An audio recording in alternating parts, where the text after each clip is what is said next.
evening, everybody, and welcome to Forever Motorsports on Forever Sports for this, the Forever F1 podcast, hosted weekly, of course, on the channel. And I'm joined by Reese today, who's on my left, technically on the screen, your right, whatever it is. Reese is down in Durban, and of course, we are all looking forward to the Canada Grand Prix this week. This is not the preview. The preview comes on Thursday, but nonetheless, this is our weekly show. And lots of other things to talk about with regards to F1 since the Spanish Grand Prix. And Reese, I hope you're well. And just let me know how you're feeling going into this week with regards to Formula One news in general. Yes, well, certainly looking forward to this weekend. I think it's going to be very exciting. I think a lot of teams are still trying to get to the bottom of their new upgrades. Certainly Mercedes will be wanting to get to the bottom of theirs. So we could see them hopefully making some more gains this weekend, as well as Aston Martin are supposed to be bringing a big upgrade package as well. So whether they're going to be fighting at the top, we'll have to wait and see. It could be a very exciting weekend. Yeah, and lots of news to go through. I say lots. There's some news to go through. There hasn't been a massive amount of breaking news and otherwise, some things that we would see throughout the week. But we have got a few things and updates about Lewis Hamilton and his contracts and his potential teams going forward. Toto Wolff and Hamilton talking about the current challenges with Red Bull. Wolff throwing support to Gunther Steiner. Steiner, of course, in terms of the FIA, after Steiner got a warning from the FIA. Jeremy Clarkson has been in the talk for the last week. And, of course, a little bit closer to home for us South Africans, we've got a little bit of positive news, a little bit of a glimmer of hope with regards to the South African F1 race, potentially actually still a possibility. So we'll go through all of that, of course. And, I think let's head on right to the next studio. Then we've got Fernando Alonso up there in the middle there. But Fernando Alonso's teammate, Lance Stroll, will be at home this week in his home Grand Prix in Canada. But you say that Aston Martin are going to be bringing upgrades to Canada. And can you elaborate a little more on that? Or is this just still a little bit unknown? Do we not know what's happening quite yet? I don't think we know too much what's happening, but I mean, it will certainly be track specific as well. I mean, Canada is such a high speed track.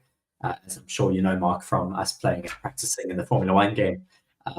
But yeah, I mean, that could be track specific, so they could have a new rear wing for that, possibly a new double diffuser. They might be trying to go a little bit more towards Red Bull's philosophy. We don't really know. We'll have to wait and see, though. Yeah. Just got a comment here from Nick. Hello, Nick. Welcome to the show. Be sure to stick around. It says, how long do you think Max versus the rain at the top will last? Months or years? What's your prediction just quickly on that? That's very difficult to tell at the moment. I mean, there's still a lot up in the air at the moment. I think Red Bull will be a little bit nervous going past 2026 because Honda's leaving them and going to Aston Martin, so they're taking over their engine department. So maybe we might have them dominating until then if other teams can't catch up too much. So that would be another 3 years, you reckon, and then it'll become more of a tasty competition at the top?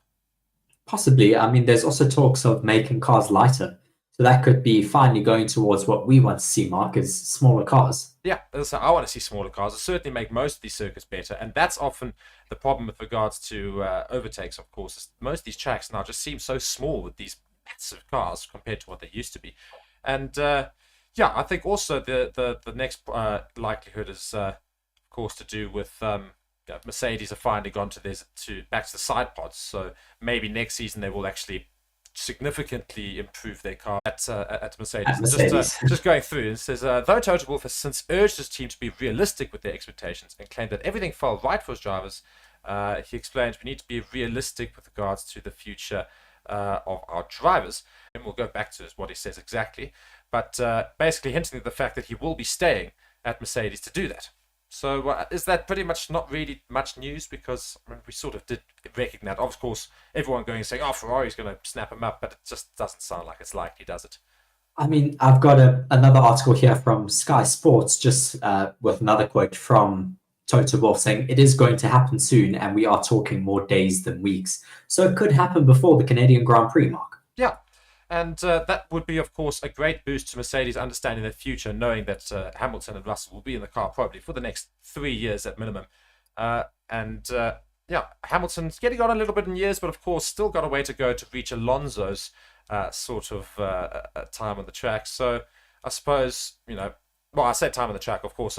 Hamilton's completed more races, but I just think in terms of age with regards to Hamilton versus Alonso. So there's no reasons why Hamilton can't keep going for another few years and keep it right at the top level. Of course, we don't know how good Hamilton's racing is at the moment, considering that Mercedes car, but the Spanish Grand Prix, of course, was a significant boost for the team, and we saw Hamilton finish second, which, of course, is much closer to where he'd like to be, finishing on the podium, his first podium in ages. So he'll, of course, be chuffed about that. Maybe he'll take that into Canada, and with a new contract, maybe we'll see the old Hamilton.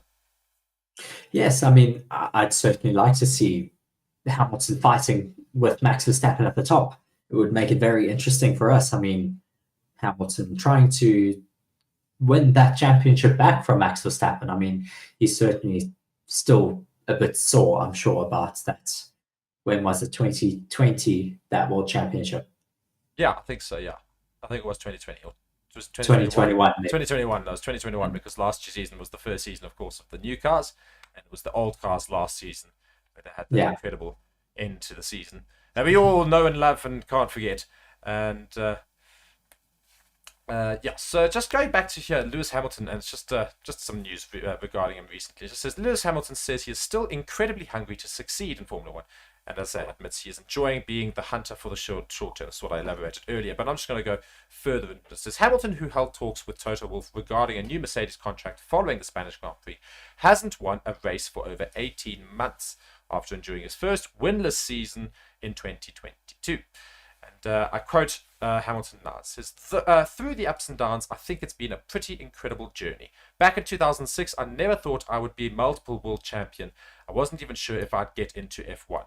Every second of every decision I made on track in my mind was the deciding factor of if I would get the opportunity and whether the door would be open for me to get my hand up into the big league. That's all I was focused on every single day when I was running, every mile I was putting in, thinking about crossing the line and how I could convince then the McLaren CEO, Ron Dennis, to give me a chance. I thought if I win the championship, they have no choice but to give me an opportunity. It's pretty crazy. Getting here to F1, it's a similar sort of thing. I have to really show what I can do to prove myself every weekend. I've been doing it a long time, and I still feel very much related to that kid. I don't know how, but it still feels so incredibly I still feels so incredibly hungry to win and willing to sacrifice pretty much everything in order to get where I need to be, and that's not changed. So he supposedly says his attitude hasn't changed since he started, and if his attitude hasn't, then surely his driving hasn't, and we should see a Hamilton fighting near the top with Max Verstappen soon, provided Mercedes can get the upgrades done.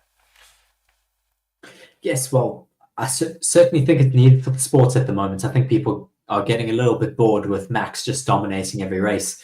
So I would certainly welcome him back very happily at the top of the grid. Yeah, so we want more competition right at the top there. Just a few more comments here. We'll go through them here. Dave's just saying, how's it, gents? Never knew this was the South African channel. Big ups from Johannesburg. Where are you guys located in SA? And, well, I am in Johannesburg as well. Reese is down in Durban. So we do commute between the two and sometimes are together for the shows, but otherwise we are separate at the moment, as we see. But I am based up in Joburg, as is the Forever Sports team generally is based in Johannesburg. Of course, we do other sports as well. And Nick also asking a couple of questions there. He says, if you could make one alteration to the rules this year, what would that be? And then, is there any possibility of a South African F1 team? I think regarding the second question, Reese, you can pretty much speak for my own opinion there. An F1 team, I don't know. I doubt very much we'll see a South African F1 team. I mean, the current buy-in is set at around $1 billion, so it's very unaffordable. Yeah, that's what I say. I'm looking at that thinking, not even old Rupert or Patrice Motsepe have that sort of money, so we'll probably say no. But with regards to the altercation to the rules, what would you make? If there was one altercation to a rule this season, what would you do? Well, a rule could also be design rules, so I would certainly say that I would want the cars to be smaller. Yeah, but I suppose that's not a rule we're going to change this season. That's more of that's a big thing. But if there's something small that was realistic, what would it be? That's difficult. I don't know. See, I would tell you exactly where I would make it, because we've seen it a couple of times this season where we've seen incredible laps deleted for track limits. Now I'm going to say that when you go around the track in your qualifying lap, you can have one instance around the track where you've had all 4 tires off the track. That's basically like your get out of jail free card for your lap, because it's so strict. The moment all 4 of your tires go ever so slightly off, they decide, boom, that's your lap deleted. We saw Hulkenberg, I think it was Hulkenberg, was it Magnussen? One of them put in an unbelievable lap, would have got into Q1 and only finished in Q2 as a result, but put the quickest lap in by a country mile. And we literally looked, and I was like, 0.6 millimeters or something stupid, or 0.6 centimeters, obviously, away from the line. I would personally just change that. Yeah, I mean, I disagree. I think there has to be a rule as to where the start and end of the track is, because, I mean, otherwise drivers are going to take that extra risk, and you're never going to be safe enough, unfortunately, because of that. You're going to take massive risks and end up going off the track. I mean, we saw that in Spain, where they were going wide over that final curve there, and Fernando Alonso completely destroyed his floor. So that's racing, isn't it? Oh, I'd like to see that. That's what people want to see. They want to see drivers taking the absolute risk. They know this is a sport, that's potentially exceptionally dangerous. I want to see risks taken, don't you? Well, of course, but yeah, I mean, certain tracks like Monaco, there's no point in even having track limits, because there is no track, really. Yeah, it's so tight. But and that's what Nick makes reference to with regards to your earlier thing, saying 100% agree. I wish every year there was a specific Monaco car that was narrower and more raceable. And also, did your guest chew tarmac from birth? So you're very, very funny. He's going and saying you've got a hell of a jawline, Reese. So that's a bit of a compliment there. You've got a very defined jawline, and I think I attribute that to your chewing gum.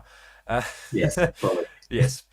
And we've got a couple of South Africans in the chat, and this is also something I want to talk about. And that's an article released today from News 24. That's a South African publication, of course, speaking about the potential of the F1 race not being all dead in the water. And it goes and says talks over South Africa hosting an F1 race has been paused, not terminated, says the Motorsport SA chair. And I just want to read a little bit of that article.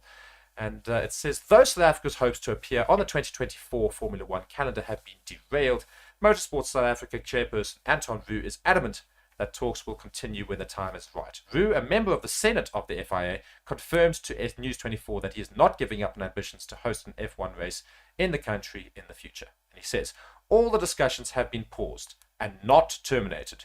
I'm not going to give up on it, but for now we'd have to wait and see how the matter with Mr. Putin and Russia actually pans out. Unfortunately, that is also a big factor in South Africa not getting a Formula One Grand Prix at the moment. Of course, they did come out and basically said, we will not have one so much as our relationship with Russia exists. And I think most people would agree that we don't really want that relationship to exist. So hopefully that does leave. And the article goes on and says, indeed, South Africa's ties with Russia and its President Vladimir Putin have put negotiations on ice. South African President Cyril Ramaphosa's deflection on calls to have his Russian counterpart Putin arrested when he sets foot in the country later this year has led to the FIA and Formula One management putting talks on hold as a result. The International Criminal Court issued an arrest warrant, of course, for Putin in March over war crimes related to Russia's invasion of Ukraine and the subsequent war. But as a member of the ICC, South Africa are theoretically required to arrest Putin under the court's warrant. And as a result, we seem to be inviting him here, and all of the chatter with regards to that is the reason why Formula One will not engage with us regarding talks for a Formula One race in the country. So at the moment that whole situation leaves, and hopefully in a good light for South Africa, maybe we can engage that conversation again. Yes, it's rather disappointing, of course. I mean, I'm not going to get into the politics, but yeah, it's disappointing that we're not going to be able to host a Formula One race until we do kind of sort that out. But I mean, I agree with the Formula One group's reasoning for sure. I completely support them. Yeah, that's what I said. You can't really blame them.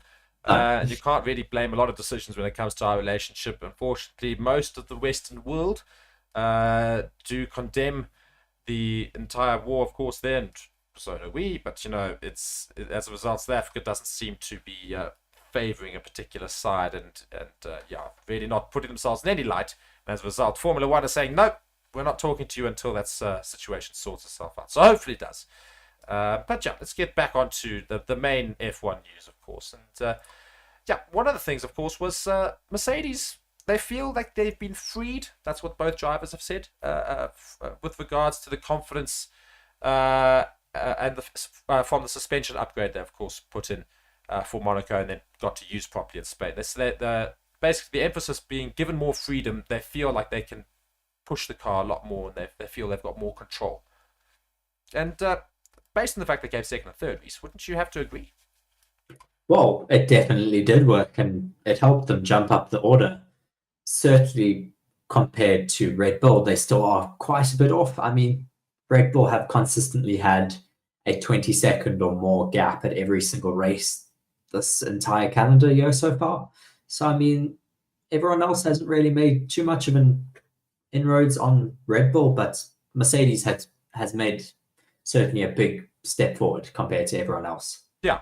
And if that's how much progress they managed to make with these first upgrades and the side pods being put on, imagine how much progress they can do in the coming races, because now they know what car they're going with. They know it's a much, much quicker car. It's much, much more controllable and better car, essentially.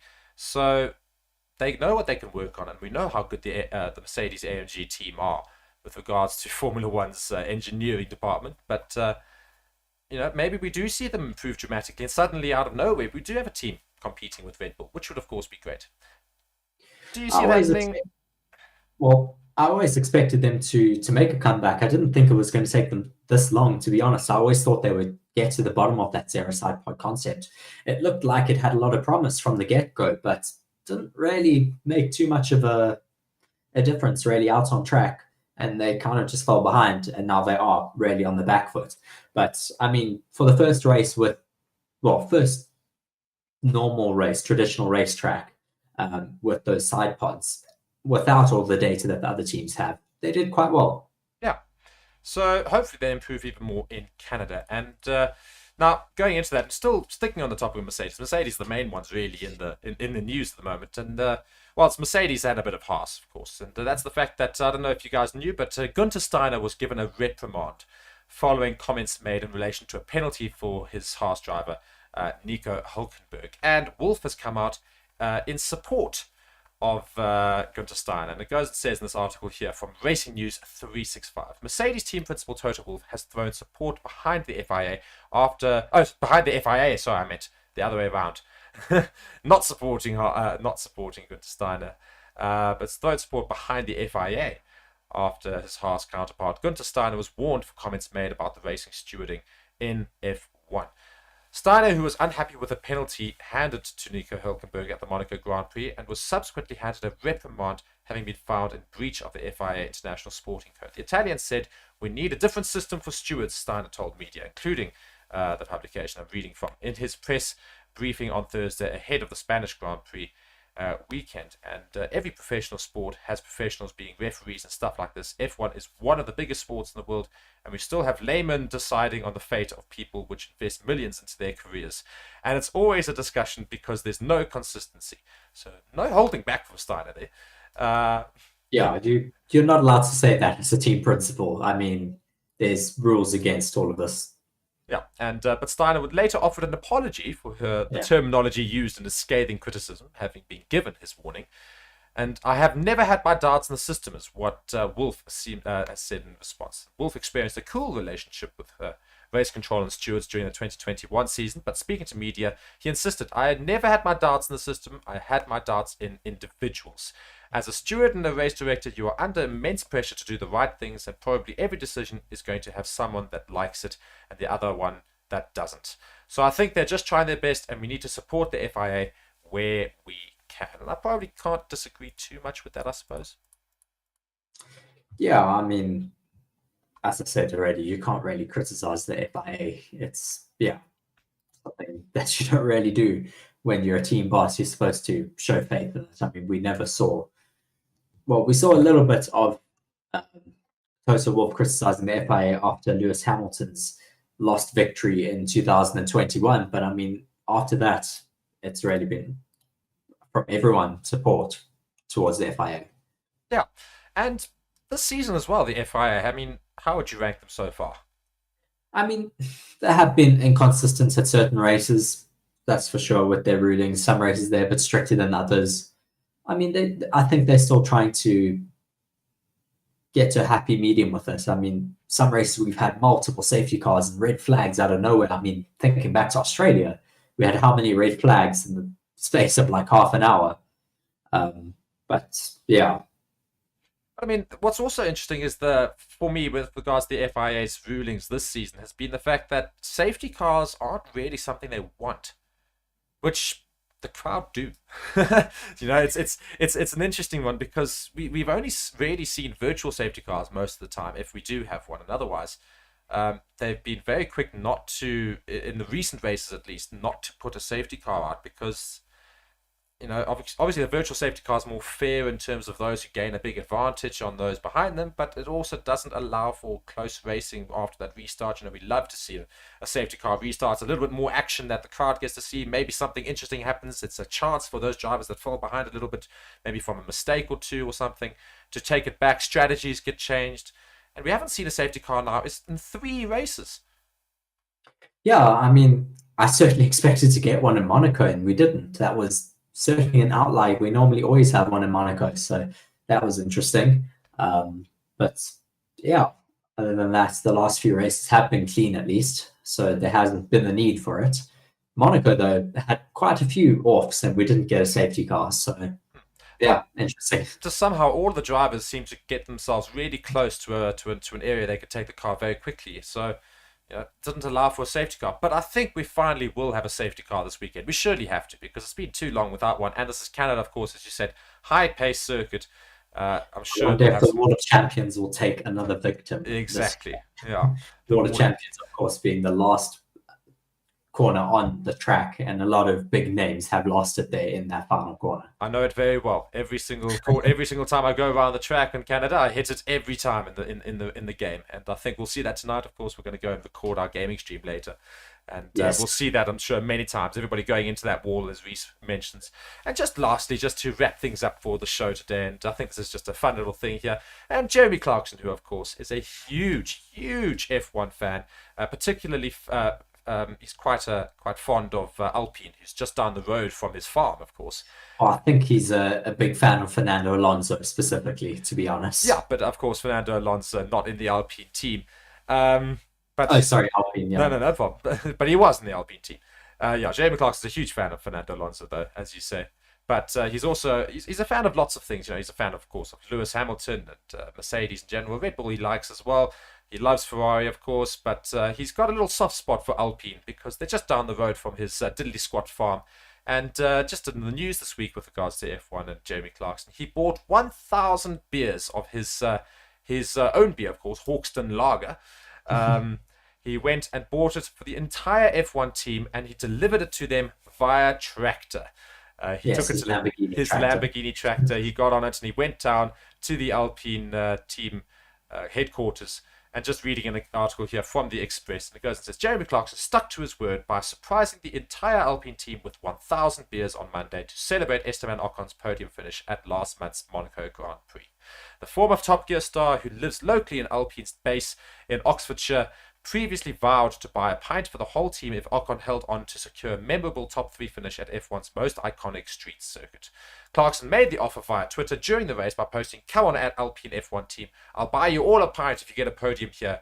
Ocon went to deliver the goods by keeping 4th place Lewis at bay during the closing stages in Monaco, promoting Clarkson to follow through on his promise by hand delivering plenty of bottles to Enston on Monday. The 63-year-old turned up on a tractor with 1,000 beers in his trailer before jumping out and handing them to Alpine staff outside the entrance to the facility. He was also pictured chatting with Ocon in the sunshine and had time to pose for a number of photographs with team members, which have since been shared by Alpine's official social media channels.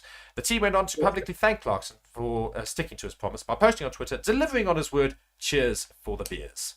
So nice little feel good there, and Jeremy Clarkson not doing himself any wrongdoing by doing that. And I think that's quite a nice little touch, and Alpine will be quite happy. Yes, for sure. I mean, Jeremy also got to pose with that Monaco Grand Prix trophy, which was quite cool. He was seen holding it in a video. Very good, I'm sure, good branding for his Hawkston Lager beer company at the moment. He also put a sticker on the car. I wonder if we'll see that in Canada or not.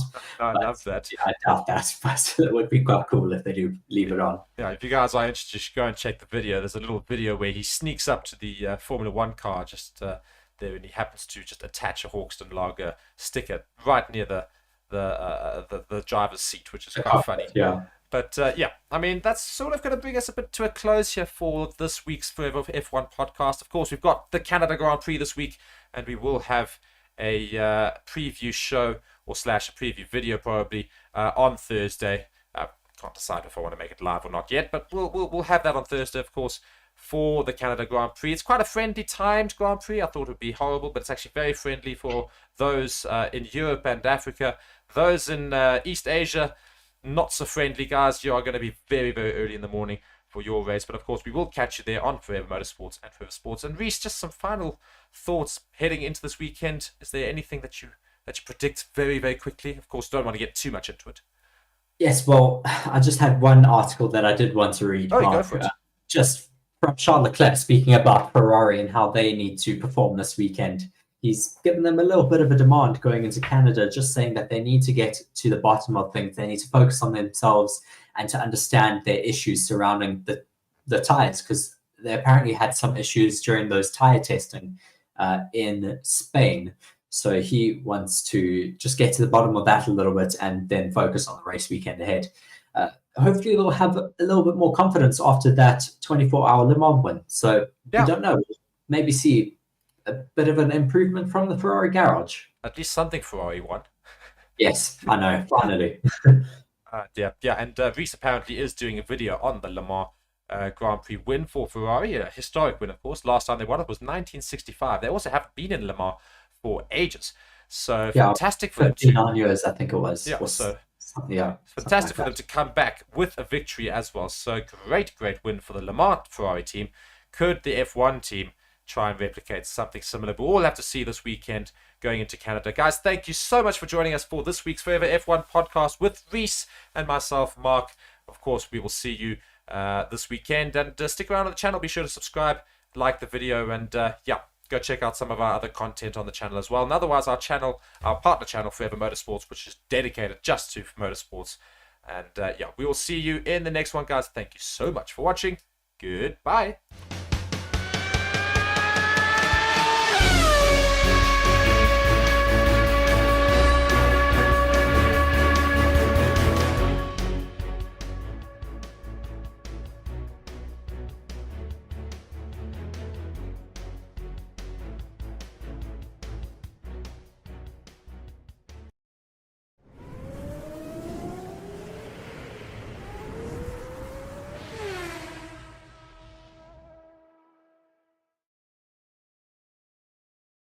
Hello and welcome to Forever Motorsports on Forever Sports for today's How to Watch guide, how to watch the Canada Grand Prix, and a lot that is going to go down this weekend. And very excited to see exactly who's going to go where as sort of the F1 season kind of ramps up in the next sort of 6 weeks. There is one more left this month. Then in July, I think there are 4 races, or at least a minimum of 3. And then there's a bit of a winter break during August, and then it comes back for the final sort of aspect of the season. So the big question is, how can I watch all the action live from Canada for free? Well, you can if you are in Belgium or Austria, and you can everywhere else if you have a VPN. So we recommend using ExpressVPN, link down in the description below.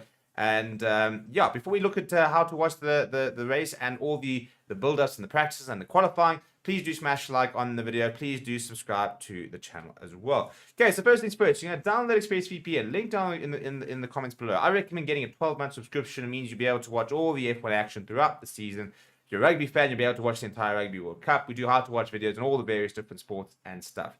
So first things first, we're going to show you how to watch on Service, which is an Austrian free-to-air channel. So first things first, you're going to download ExpressVPN, you're going to install it. You're going to click on that those 3 little dots over there. Those will bring up all the locations. You're going to click on Austria, and you're going to click on this middle one over here, and you're going to click Connected. Now, because I'm connected to an Austrian server, there we go. That's Service on TV. That is live right now, and it's that simple. The link to the race itself and all the Formula 1 action is in the description. But it'll take you straight to Service as long as you connect to an Austria server. Bang!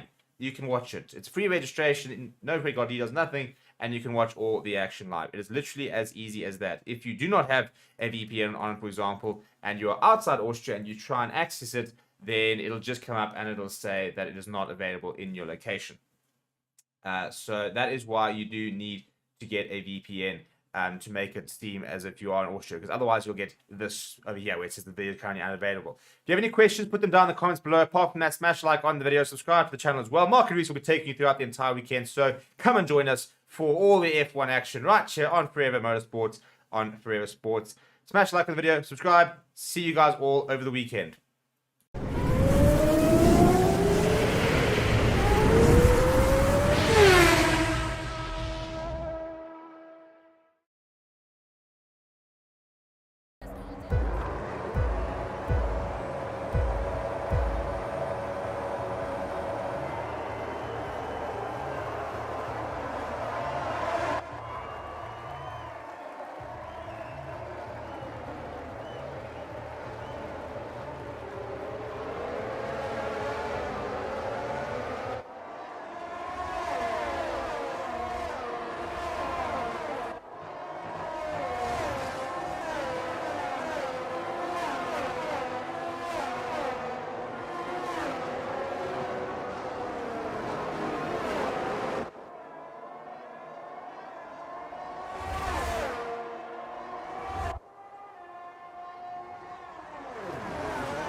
Hello and welcome to Forever Motorsports on Forever Sports for today's Wild to Watch guide, how to watch the Canada Grand Prix, and a lot that is going to go down this weekend. And very excited to see exactly what who's going to go where as sort of the F1 season kind of ramps up in the next sort of 6 weeks. There is one more left this month. Then in July, I think there are 4 races, or at least a minimum of 3. And then there's a bit of a winter break during August, and then it comes back for the final sort of aspect of the season. So the big question is, how can I watch all the action live from Canada for free? Well, you can if you are in Belgium or Austria, and you can everywhere else if you have a VPN. So we recommend using ExpressVPN, link down in the description below.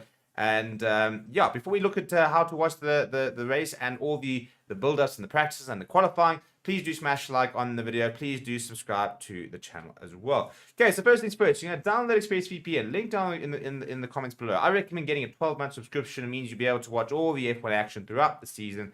If you're a rugby fan, you'll be able to watch the entire Rugby World Cup. We do how to watch videos on all the various different sports and stuff. So first things first, we're going to show you how to watch on Service, which is an Austrian free-to-air channel. So first things first, you're going to download ExpressVPN, you're going to install it. You're going to click on that those 3 little dots over there. Those will bring up all the locations. You're going to click on Austria, and you're going to click on this middle one over here, and you're going to click Connected. Now, because I'm connected to an Austrian server, there we go. That's Service on TV. That is live right now, and it's that simple. The link to the race itself and all the Formula 1 action is in the description. But it'll take you straight to Service. As long as you connect to an Austria server, bang, you can watch it. It's free registration, no credit card details, nothing, and you can watch all the action live. It is literally as easy as that. If you do not have a VPN on, for example, and you're outside Austria and you try and access it, then it'll just come up and it'll say that it is not available in your location. So that is why you do need to get a VPN to make it seem as if you are in Austria, because otherwise you'll get this over here where it says the video is currently unavailable. If you have any questions, put them down in the comments below. Apart from that, smash like on the video, subscribe to the channel as well. Mark and Reese will be taking you throughout the entire weekend, so come and join us for all the F1 action right here on Forever Motorsports on Forever Sports. Smash like on the video, subscribe. See you guys all over the weekend.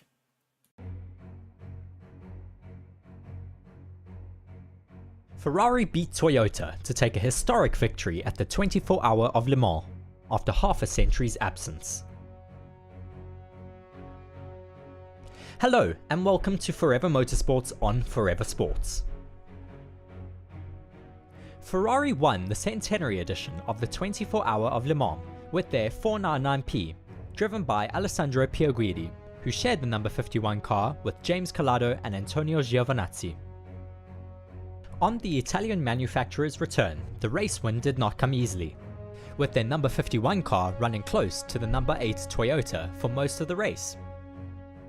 There were a few hairy moments for the Ferrari, such as a small off in the early hours of Sunday morning, and a technical issue during a pit stop in the 19th hour which brought the Toyotas back into contention. However, Pierguidi took the checkered flag for Ferrari, finishing 1 minute and 21 seconds ahead of the number 8 Toyota. Ferrari have made a strong comeback to the World Endurance Championship, 58 years after their last outright Le Mans win with Maston Gregory and Johan Rindt in 1965, when they beat the 4 GTs to take victory at Le Mans. Their performance last weekend shows how Ferrari are fiercely dedicated to getting on the top step of all forms of motorsport. Hopefully Ferrari will also be able to take some of the lessons learned from Le Mans into their Formula 1 program, and help the Italian suit take the win at the Canadian Grand Prix. Let us know down in the comments below what you think of Ferrari's performance in Le Mans. Also make sure to subscribe to the channel if you are new, and we will see you next time.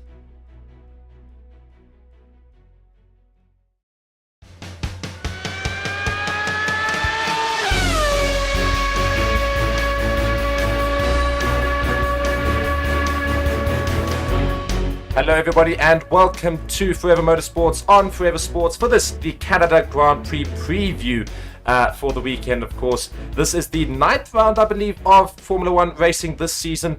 And yeah, home Grand Prix for Lance Stroll in Montreal. And I'm joined by Reese here, who's down in Durban. Reese, what are you looking forward to this weekend? Yes, very much looking forward to getting underway here at the Gilles Villeneuve circuit in Montreal, as you did say. it is going to be a very exciting race weekend, I think, ahead of us. This track has always provided some great races. There's also some mixed weather conditions coming ahead of us this weekend. So we'll have to wait and see what happens in terms of the weather. Will we get a wet race, a wet qualifying maybe as well? Yeah, I mean, it's bound to be an interesting race. And also Formula One drivers tend to really like the circuit, as I say. So they favour this as one of their favourite tracks in Canada each season.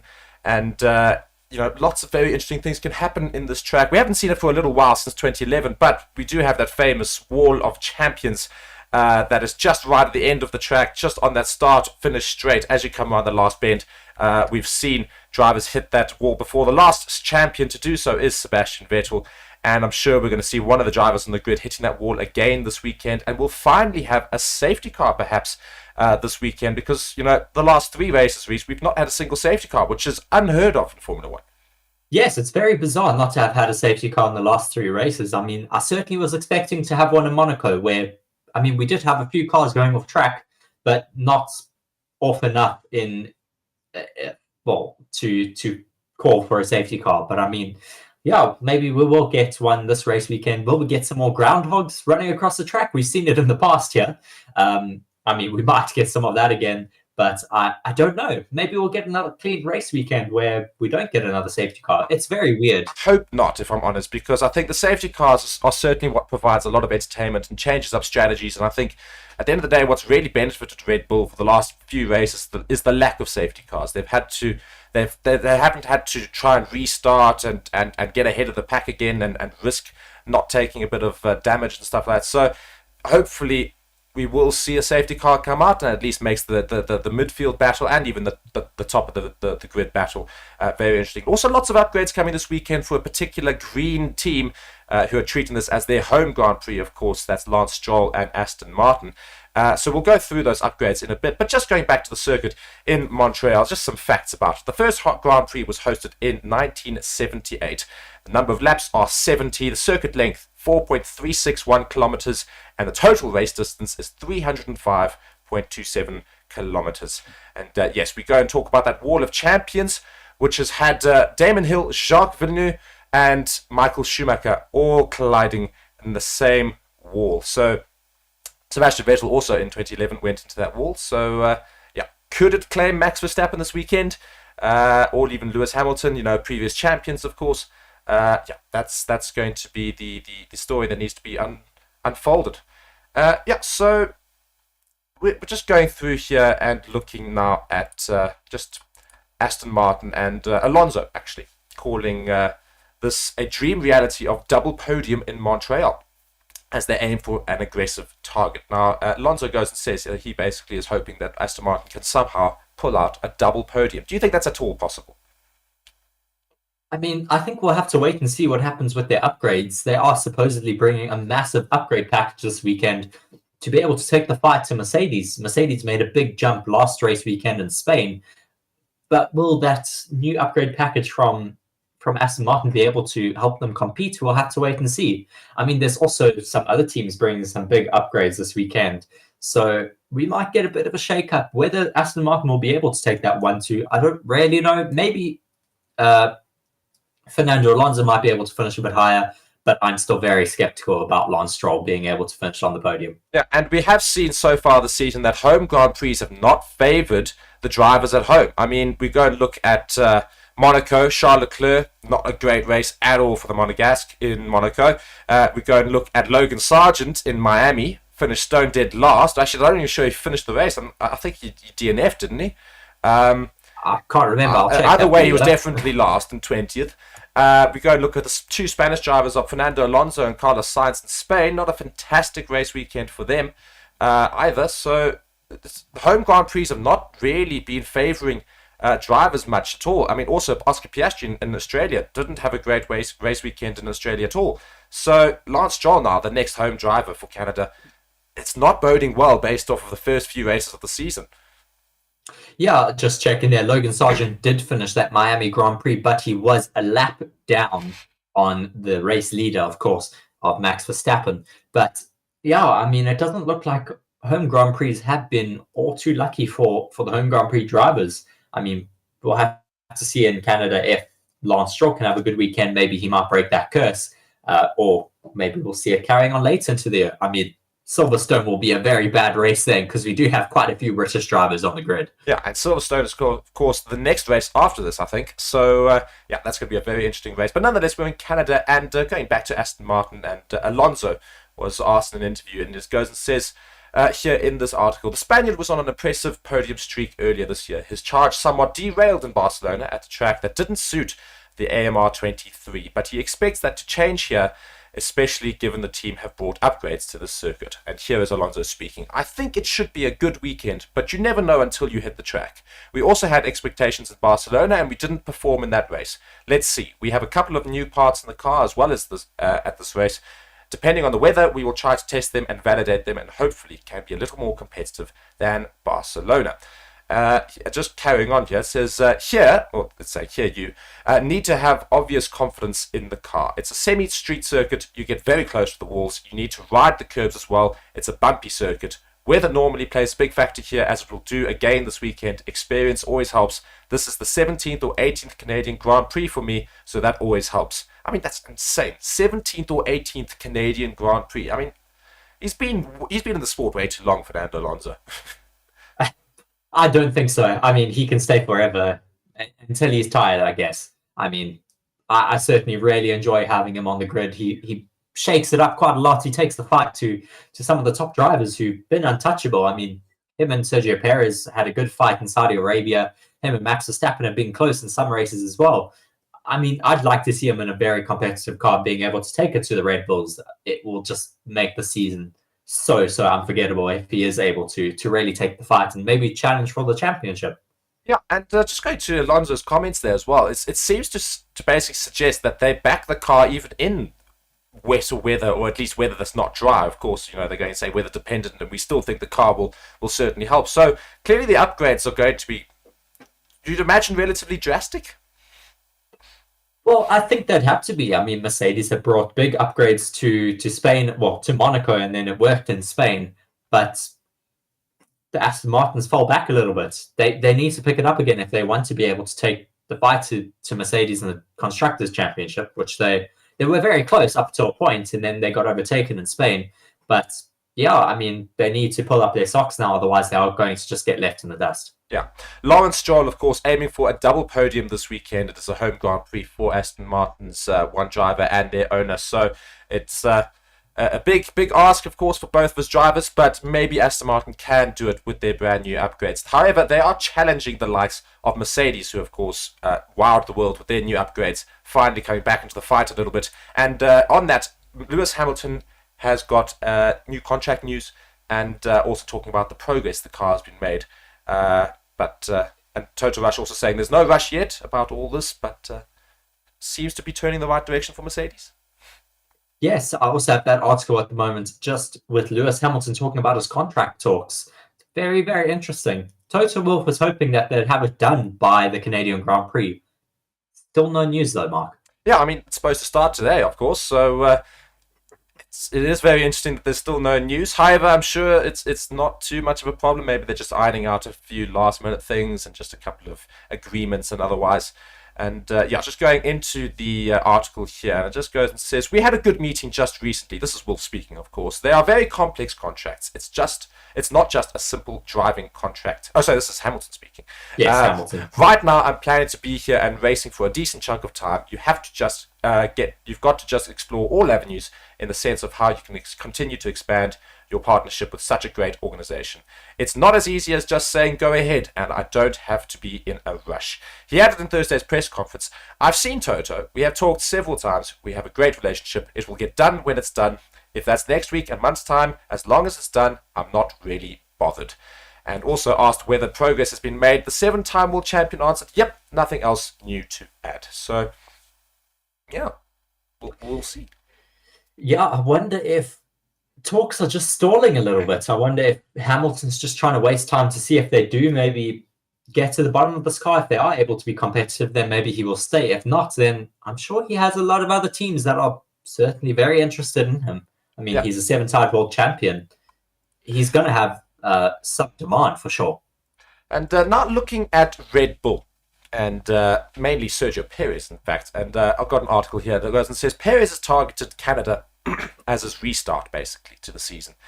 He wants to get rid of the bad weekends, and he wants to challenge Verstappen. It all comes to this weekend. So he's aiming for this weekend to be his restart, to try and challenge Max Verstappen for that Drivers' Championship.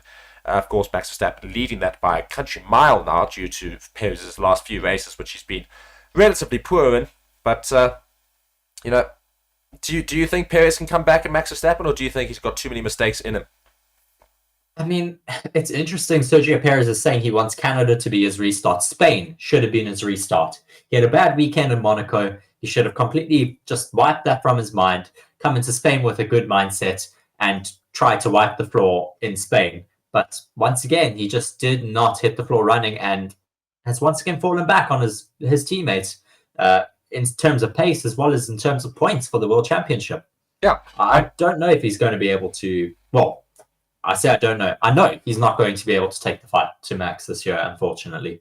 Yeah, I mean, obviously, lots of races still to come. Maybe that conversation changes depending, but I doubt it as well. So he's currently sitting 53 points behind Max Verstappen. So you need some serious drops for Max Verstappen to allow Perez anywhere near. Nonetheless, he knows that he needs to get a season back on track. And he goes and says, I basically want to restart, to go again. Monaco was all down to me. I had a really bad mistake. Then in Barcelona in the qualifying again. It was tricky with the damp conditions. We didn't manage to have a good quali, and we paid the price on Sunday. I'm looking forward to getting back on form we had in the early season. It was difficult in Barcelona. It's the only time that I had difficulties with the car. I struggled through the weekend, so it was tricky in Barcelona. Other than that, I think in Monaco we had the pace to really have a very good weekend, but I did a mistake. I was caught out by the tailwind, the car ahead, and so on. I think the first time we had difficulties was in Barcelona. And asked what he has learned from Verstappen during their time as teammates that can be used to emerge from his troubles, Perez added, I think he's been able to deliver when it mattered in qualifying. He hasn't had a bad weekend at all this year, and I think that's what I need. I can't afford to have any bad weekends anymore. I think I've had 2 or 3 bad weekends in the season, so I really have to get rid of those and keep the consistency high, because I think Max has been really good and consistent throughout this period. So lots of praise for his teammate, and of course recognition of the fact that Max Verstappen's not making stupid mistakes like he is. Yes, Max is just very consistent in all of his weekends and his performance in qualifying as well as in all the practice sessions.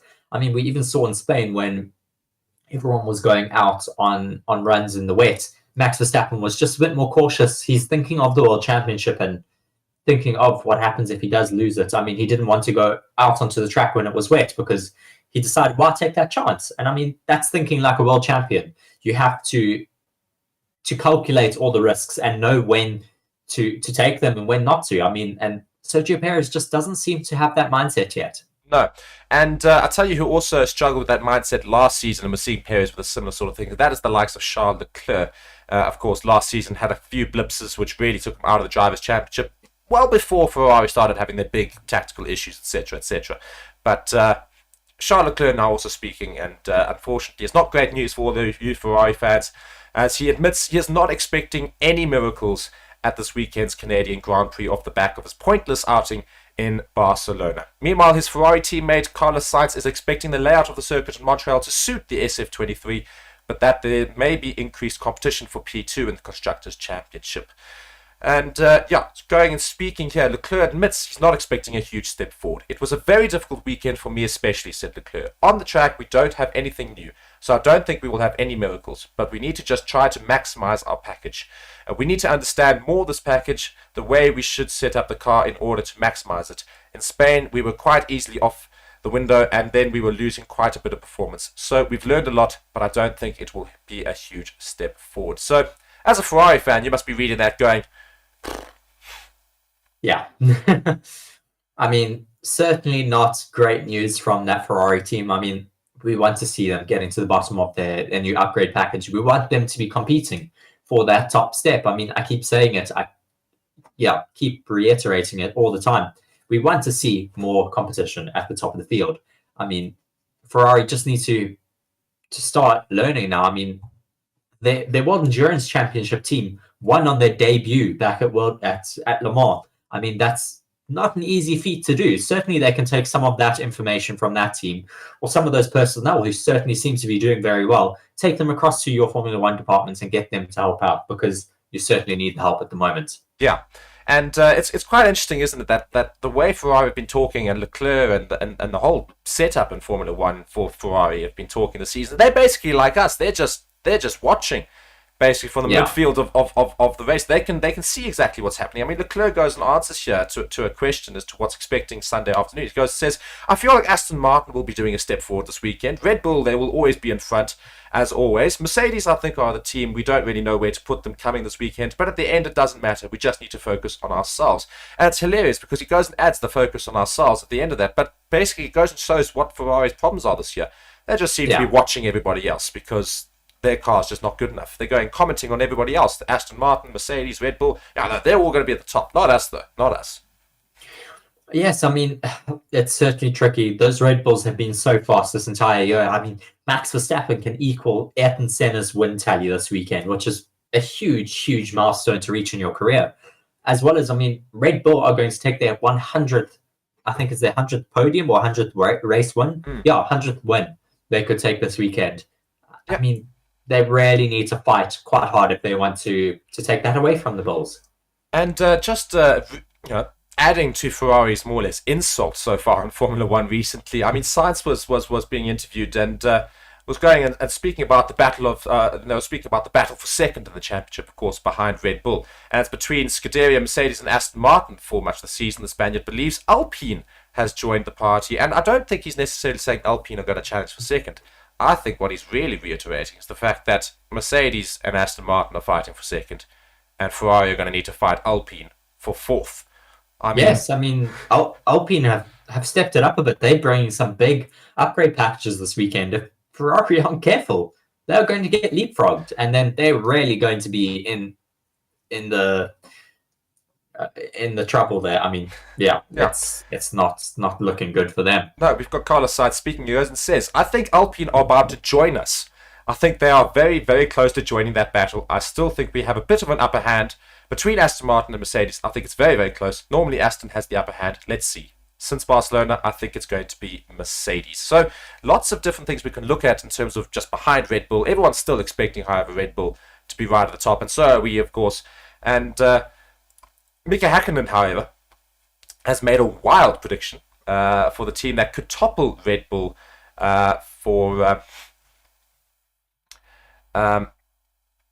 talk about this. This is bizarre. So I just found this article. I thought I'd just read it. It says Mika Häkkinen has made a bold prediction for McLaren's season, claiming that his former team could challenge Red Bull as the season progresses. The working based team have a major upgrade package to look forward to, but McLaren still have plenty of work to do, find themselves in the top half of the grid, let alone fighting with Red Bull. Despite the impressive performances of both Lando Norris and Oscar Piastri this season, I don't know which impressive performances they speak of, but McLaren currently hold just 17 points to their name, leaving them tied with Alfa Romeo for 6th in the constructors' standings. Häkkinen, however, says this. I don't think anyone is able to catch up this year. The only surprise I think we'll see is McLaren's possible progress during the next 2 months. And Häkkinen was very confident that his prediction that McLaren will take a major step forward before the end of the 2023 season. I think they will surprise us massively, just in terms of speed of the car. They will probably challenge Red Bull. I mean, really? I don't think so. I think that's a bit of a wild overestimate of McLaren's pace. They certainly seem to have good qualifying pace. I mean, we saw in Spain how Lando Norris was able to qualify quite well, but they just have absolutely no race pace. Yeah, I mean, it's a really, really bold and somewhat dim-witted. Sorry, I just can't get over the fact that he goes and says, out of all the teams in the grid, McLaren, who have probably been one of the biggest disappointments of the season. No. Oh, yes. They're the ones that are going to challenge Red Bull for pace. I think we likely are going to see Ferrari pick up the pieces first. Ferrari or Mercedes will pick up the pieces before McLaren will, for sure. They've got way more resources than McLaren, and I mean, they've already started picking up the pieces a little bit. Mercedes have certainly made big improvements. Ferrari just need to also. Yeah, I agree. just just need to get up there. So just wrapping up here, just going and looking at the last 5 race winners in Canada. So Max Verstappen, of course, won in 2022, and we didn't have a Canadian race in 2021 or 2020. Lewis Hamilton won in 2019 before Max Verstappen, of course, in 2022. Sebastian Vettel in 2018 with Ferrari, and Lewis Hamilton in 2017 with Mercedes. So we see Red Bull, Mercedes, Ferrari, Mercedes, the last 4 race wins. Could we see Red Bull again there, or could we somehow out of nowhere, screwing with everyone's prediction, see somebody else's name there? I mean, I certainly think you have to back Red Bull. They've been so strong this season. I think they're going to take it again this race weekend. I mean, their car's so fast down the straights, as well as in corners like the circuit has. I mean, it's certainly a circuit that does perform to their car. I think it will be difficult for the other teams to take the fight to Red Bull this weekend.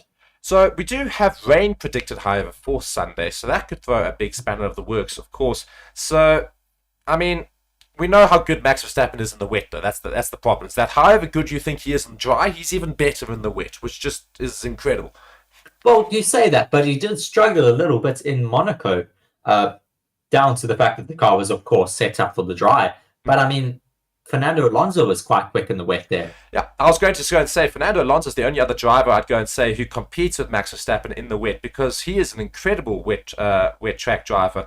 And you also cannot discount or and not include Lewis Hamilton. He is absolutely fast in the wet as well. He's shown in the past how he's been so dominant. I think it was Portimao a few years ago when it went from wet to dry conditions, and he stayed on a set of intermediates until they pretty much wore down to a set of slicks. He is extremely, extremely talented in the wet as well. We definitely can't count him out. No. So what it speaks to is experience. So the experienced driver is going to favour themselves in the rain, and we've seen those not with much experience, as we saw in Monaco, the likes of Logan Sargent, Lance Stroll, ending up in walls and otherwise, prematurely ending their races. So, it's not going to be a great weekend for Aston Martin if we do see the wet, because I do think Lance Stroll's going to really struggle in that. But maybe Fernando Alonso pulls something out of the bag and gets himself, I don't know, maybe even a race win out of nowhere. All these sort of things could come this weekend. And Reese, as a result, I'm going to ask, what is your top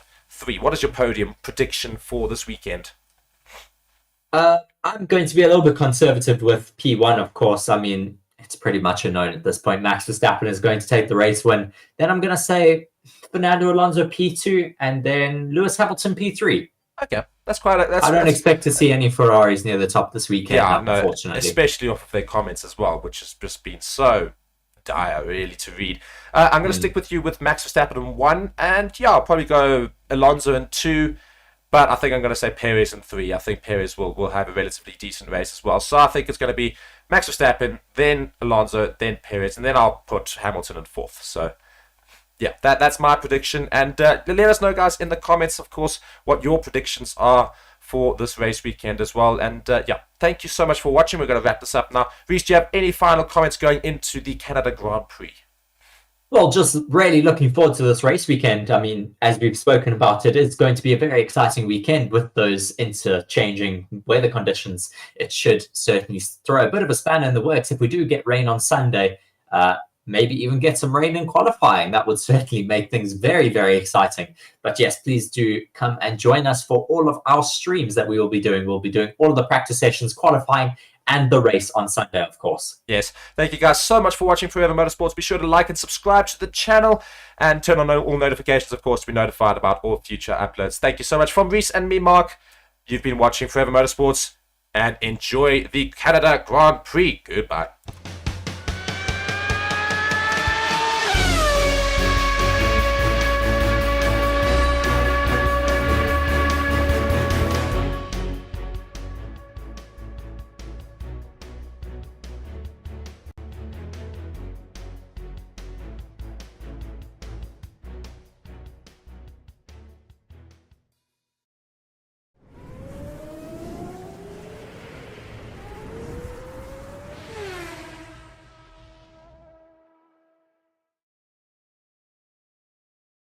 Hello and welcome to Forever Motorsports on Forever Sports. For today's How to Watch guide, how to watch the Canada Grand Prix, and a lot that is going to go down this weekend, and very excited to see exactly what who's going to go where as the F1 season kind of ramps up. In the next sort of 6 weeks, there is one more left this month. Then in July, I think there are 4 races, or at least a minimum of 3. And then there's a bit of a winter break during August, and then it comes back for the final sort of aspect of the season. So the big question is, how can I watch all the action live from Canada for free? Well, you can if you are in Belgium or Austria, and you can everywhere else if you have a VPN. So we recommend using ExpressVPN, link down in the description below. And yeah, before we look at how to watch the race and all the build-ups and the practices and the qualifying, please do smash like on the video. Please do subscribe to the channel as well. Okay, so first things first, you're going to download ExpressVPN. Link down in the comments below. I recommend getting a 12-month subscription. It means you'll be able to watch all the F1 action throughout the season. If you're a rugby fan, you'll be able to watch the entire Rugby World Cup. We do how to watch videos on all the various different sports and stuff. So first things first, we're going to show you how to watch on Service, which is an Austrian free-to-air channel. So first things first, you're going to download ExpressVPN, you're going to install it. You're going to click on that those 3 little dots over there. Those will bring up all the locations. You're going to click on Austria, and you're going to click on this middle one over here, and you're going to click Connected. Now, because I'm connected to an Austrian server, there we go. That's Service on TV. That is live right now, and it's that simple. The link to the race itself and all the Formula 1 action is in the description. But it'll take you straight to Service. As long as you connect to an Austria server, bang, you can watch it. It's free registration, no credit card details, nothing, and you can watch all the action live. It is literally as easy as that. If you do not have a VPN on, for example, and you are outside Austria and you try and access it, then it'll just come up and it'll say that it is not available in your location. So that is why you do need to get a VPN to make it seem as if you are in Austria, because otherwise you'll get this over here where it says the video is currently unavailable. If you have any questions, put them down in the comments below. Apart from that, smash like on the video, subscribe to the channel as well. Mark and Reese will be taking you throughout the entire weekend, so come and join us for all the F1 action right here on Forever Motorsports on Forever Sports. Smash like on the video, subscribe. See you guys all over the weekend.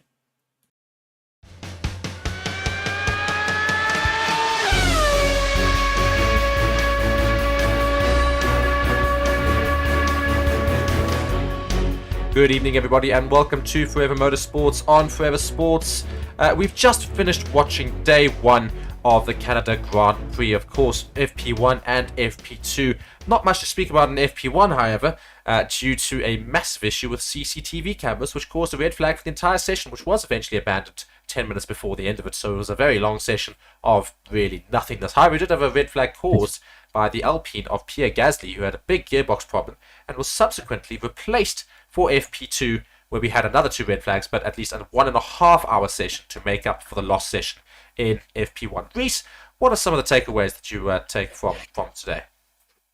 Yes, well, FP2 was certainly, obviously, the more interesting session. All we really took away from FP1 is the fact that Pierre Gasly's gearbox let go, and Gary the Groundhog made a couple appearances on the stream because there was nothing really else happening. FP2, though, was certainly a very interesting session, an hour and a half of running due to that lost running in FP1.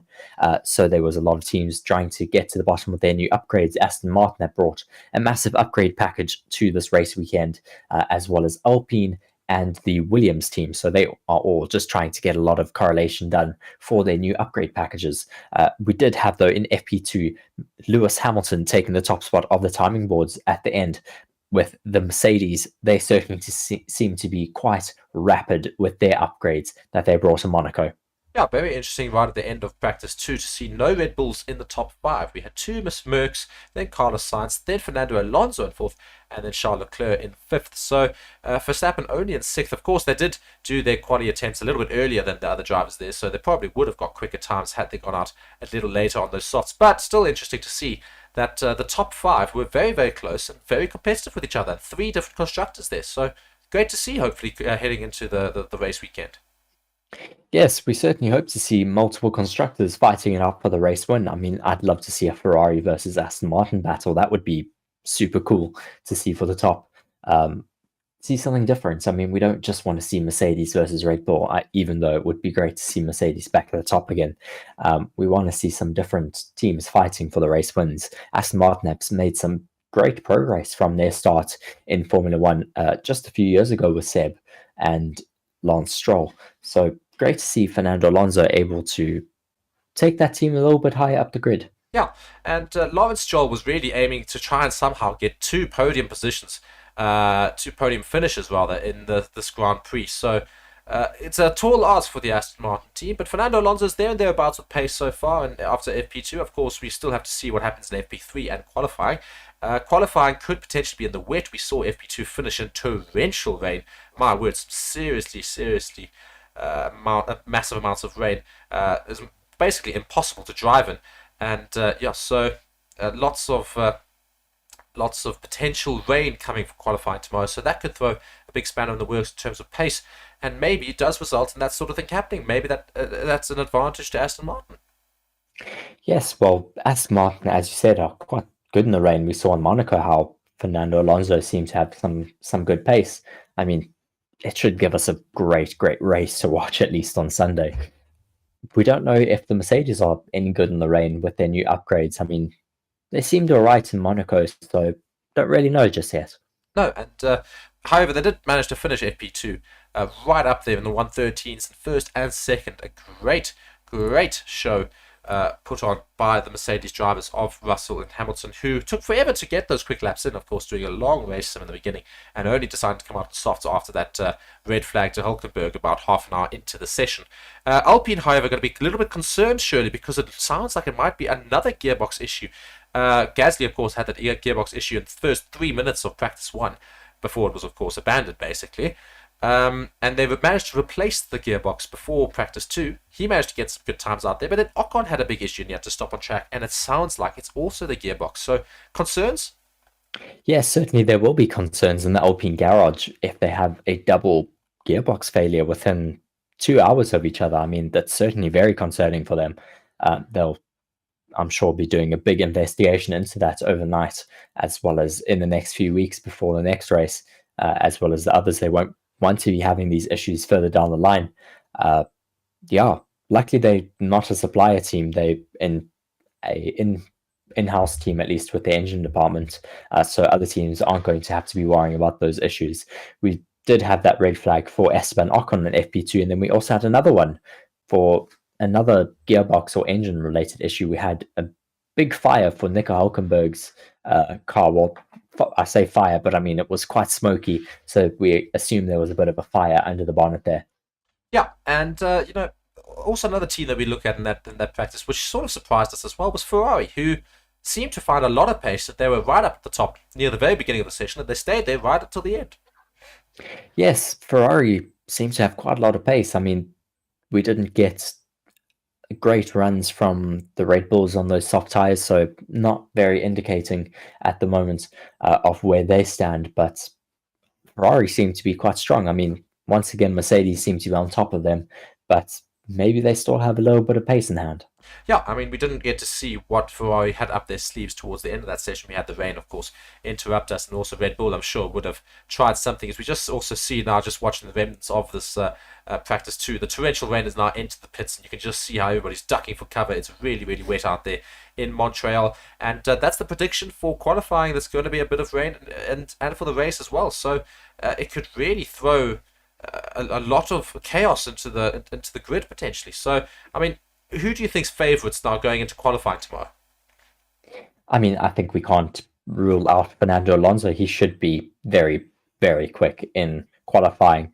I mean, Max Verstappen, of course, as well, is going to be very fast, as well as his teammate Sergio Perez, as well as both of those Mercedes. So it's anyone's game, really, for pole tomorrow afternoon.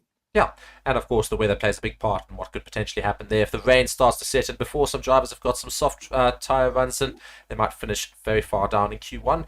That's not expected. All these sort of things can happen. The rain does cause some serious drama in Formula 1, so be sure to join us, of course, tomorrow on Forever Motorsports, on Forever Sports, for those 2 streams, of course. And we just want to thank one more time Bitdefender, our new partner on the channel, who has joined us. We're very grateful to have them, and be sure to go and check them out as well. And guys, thank you so much for watching Forever Motorsports. Reese has been Reese, I have been Mark, and we will see you tomorrow again for the next sessions. And hope you guys all have a great evening. Like and subscribe to the channel, etc., etc. Bye bye.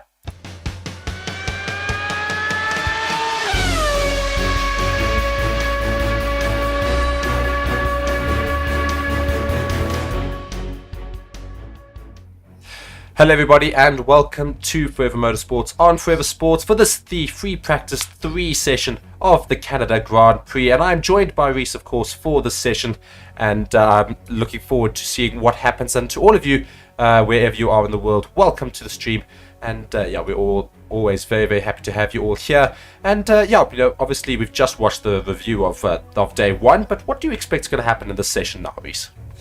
Well, it looks like it's a little bit wet out there on track. I haven't seen too many trackside camera footage just yet, so I don't know how wet it is. But I think we're going to have some intermediate running today, so it might be a bit tricky out there for drivers.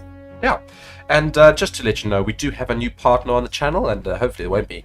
I won't keep saying new for after a little while, but we are very pleased to share that Forever Sports has a new channel partner, and this weekend's Formula 1 coverage is going to be brought to you by Bitdefender, a global leader in cybersecurity. Bitdefender is committed to defending people all around the globe against cyber attacks to transform and improve their digital experience.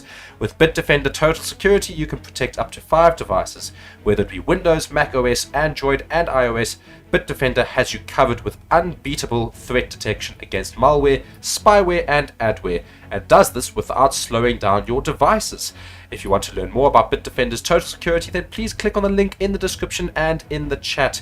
A big thank you to Bitdefender for supporting the channel and sponsoring this weekend's Canadian Grand Prix. Yes, great to have Bitdefender on board. Just some information about our track that we are at today. It is the circuit Gilles Villeneuve. The top speed that we reach around the circuit is 342.7 kilometers an hour, 212.9 miles an hour. There are 14 turns with an elevation of only 5.25 meters. Yeah, and just to let you know of the current track conditions, it's rainy. Very rainy. It is looking very cold out there. Current track temperature is 17 degrees. That is super low. The air temperature is 14 degrees. So yeah, and the humidity, 91%. That's it's raining. So I'm not sure we're necessarily going to see a lot of running straight away from these cars, but I think you will see drivers come out on those intern wet tires relatively early on, because, well, at the end of the day, the race is predicted to have rain in it, so they need to have practice in those inters, and qualifying, of course, later could be in the rain, so they need to make sure they can get around the track as quickly as possible. And what the rain does provide is a huge element of risk, and cars can go off the track and probably end up in the wall and otherwise, and that's all obviously building up to qualifying later as well. So lots of big risky things could happen here. But what do you think's who's gonna be favoured by this rain? Well, I think certainly we spoke about it a little bit yesterday, that the more experienced drivers, just looking there at some track footage, there's a lot of standing water in some of those corners, so that's going to be quite tricky for the drivers on their outlaps. But as I was saying, these conditions are going to favour the more experienced drivers, those of Lewis Hamilton, Fernando Alonso, Max Verstappen is also very good in the wet. It's going to favour those drivers. I think Logan Sargent is certainly going to battle a little bit, but yeah, we'll have to wait and see what happens. Yeah, Logan Sargent, as you say, I think you'll struggle anyway. Unfortunately, it is Logan Sargent who's really struggled this season so far, so maybe he can try and get a turnaround at some point, but it's not going to be looking likely right now in the rain and in Montreal. Looking at the Drivers' Championship right now, Max Verstappen firmly in the lead, 170 points, Perez 117, Alonso on 99, Hamilton not far behind though on 87 points now. So yeah, it's quite tight in the second to fourth sort of area. It's still very much challenging around there for Alonso, Hamilton, and Perez, but Max Verstappen firmly in the lead. Yes, Max Verstappen just so far ahead of everyone else. The Constructors' Championship is even more crazy, with Red Bull being 287 points in the championship, with Mercedes, their closest rival, only with 152 points. It looks like those Aston Martins, though, at the moment are on full wets. Yeah, I would back full wets. It certainly looks very tricky out there on track with all of that standing water. So it's quite interesting. It's going and telling you about the tyres. It says the Cinturato Blue wet tyres do not require blankets on the tyres. So that's the first tyres that don't require blankets. So hence the tyres are on the car. There's no blankets trying to keep them warm because they don't need to. Well, that's the way that Formula One is moving towards no tyre blankets, because of the needed electricity and emissions from that. They're wanting to go towards more carbon neutral, and a part of that is getting rid of those tire blankets. Lewis Hamilton, though, on a set of mediums. Well, I don't think it's mediums there. I think those are hards, and they're not. Sorry, hards. Yes, Yeah. hards. Bit of an odd one. I don't necessarily think they're going to go out on those tires. I think they are. I'd be very, very surprised if they do manage to do that. But nonetheless, practice session 3 has begun, and we have got an hour of practice ahead of us. And of course, we look forward to going through it all with you from wherever you are in the world. Be sure to let us know where you are. And if you guys are new to the channel, subscribe, like the video, and turn on notifications to go and see future videos as well from us. We will, of course, be doing qualifying later this evening as well as the main race tomorrow. So do be sure to stick around on the channel. Yes, it should be quite an interesting session with all of this rain. I mean, it's a bit of an unknown as to who's going to go where in the lap times. I mean, it's going to give us a bit of an indicator for qualifying later if we do get some rain. Yeah. Do you maybe think that the reason why those hard tires were on the Mercedes of Lewis Hamilton there is because they think it's not actually that wet? I mean, to me, it looks very wet. Yes, it does look very wet. You know, Standing but water for sure. maybe they're going to wait for other cars to go out on wets and otherwise inters. I mean, the two Haas's are currently out on track on wet tires. Maybe they're going to wait for them to go around and maybe create somewhat of a dry line. I mean, Yes, maybe just waiting for them to clear a little bit of that water, and then the Mercedes will go out. I'll be quite surprised if they do go out on those hards. yeah, But I mean, there's not too much of a spray coming off the back of the Haas. Well, I say that, then we get another shot. There is a lot of spray coming I off the think back of that certain Haas. parts of the track are very wet and certain parts aren't as wet. So maybe they're just going to wait for the other drivers to go around, see how wet the track is. I don't think it you might can evolve even. very quickly. It doesn't look like there's rain falling anymore. So, Yeah. I mean, we could get a dry line very, very quickly. Who's this going out at the moment? That is a Williams. I think Logan Sargent or... Yeah, Logan Sargent Hold made on. his way out to the track. Okay. But yeah, for me, I personally think this track is way too wet to even bother with slick tires and dry tires at any point soon. You still have to wait another 20 minutes or so at least, I reckon, before the track is dry enough for those tires. So you see Aston Martin making their way out now. It's Alonso who's making his way out to the track. All of them, I think, are on full wet tires. Oh no, there you Yes. go. And George Russell now in the Mercedes has made his way out on full wet. So I'm sure Lewis Hamilton will... oh, we're just having a little bit of a drift there, George Russell in the pits. Yeah, it just shows how wet it is out there. The pits are also super slippery. I mean, where they come out is all concrete. That has no grip. Just watching now, Kevin Magnussen making his way through turn 1 on the radio, just saying, well, being told, so Kev, we believe we should be staying out on extreme wet. And Kevin Magnussen just agreeing, saying, yeah, I agree. So clearly it is very, very wet out there, Mark. Yeah, as I say, so I don't think we'll see Hamilton coming out on hards. I think No. that'd be the worst decision ever. I'm sure we'll see wet tyres for most of the session. Maybe towards the end of it, we might see some slick tyres. The track managed to dry up a little bit, but as you can see in the conditions right now, it's very, very wet out there. Yes, it's soaking out there. I mean, especially coming up now to the final sector, there's just so much standing water. You can see how those extreme wet tires are clearing quite a lot of water, but he has to go through turn 8 and 9 so slowly, not to exceed track limits there. I mean, it looks like you're really having to concentrate in the car at the moment. Yeah, and what'll be interesting to see here is how much time is lost on these wet tyres versus the dry conditions. Of course, that we saw yesterday. Ooh, sliding a little bit through turn 10 there, Kevin Magnussen. Sorry, Mark. No, okay, I'd say. So we saw times yesterday with 1 minute 12, 1 minute 13s and 1 minute 14s for the right near the top of the grid. Now the tracks timings that we're going to see here on these full wets, we're looking at 134s. That's basically what seems to be the initial indicator, maybe low 130. So quite a lot slower, about 17, maybe even a little more than 18 seconds slower than dry runs. So yeah, lots of time lost on the full wets, of course. Yes, it is quite a lot slower on those full wets. I mean, the conditions are super tricky. You're not able to go anywhere near as fast as in dry conditions. But as I said earlier, it doesn't look like there is rain falling anymore. So this track could dry up quite quickly. I mean, Sector 1, it looks a bit slippery, but it looks like it's not too bad in terms of a dry line forming quite soon. Yeah, I think we'll still have to wait another 20 minutes or so for that line to form. You just see Russell on the radio saying, bit of pulling to the left-hand side under braking. So, yeah, it's just a little note there for Mercedes, just to take note of that. But let's see what sort of times he does here, Russell. Now, Mercedes, of course, yesterday finished in 1 and 2 after practice session 2. So a very, very good couple of runs from them, both in the 113. So these upgrades seemingly working. Yes, the upgrades. I mean, their car looks quite rapid out there. I don't think we got the best lap times from Red Bull yesterday, so hopefully they still have a little bit of time in hand to challenge those at the top.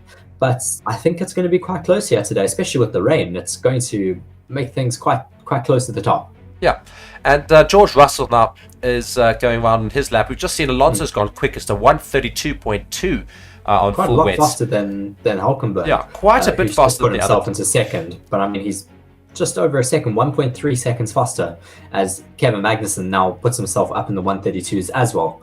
So the track clearly is drying out quite quickly. And Russell's lap, they're quite a bit slower than the others. They're 133.7. So, yeah, good indicators, I suppose, this practice session will be for how quick you can get around. Just watching a replay here of Logan Sargent, I believe it is, in the Williams.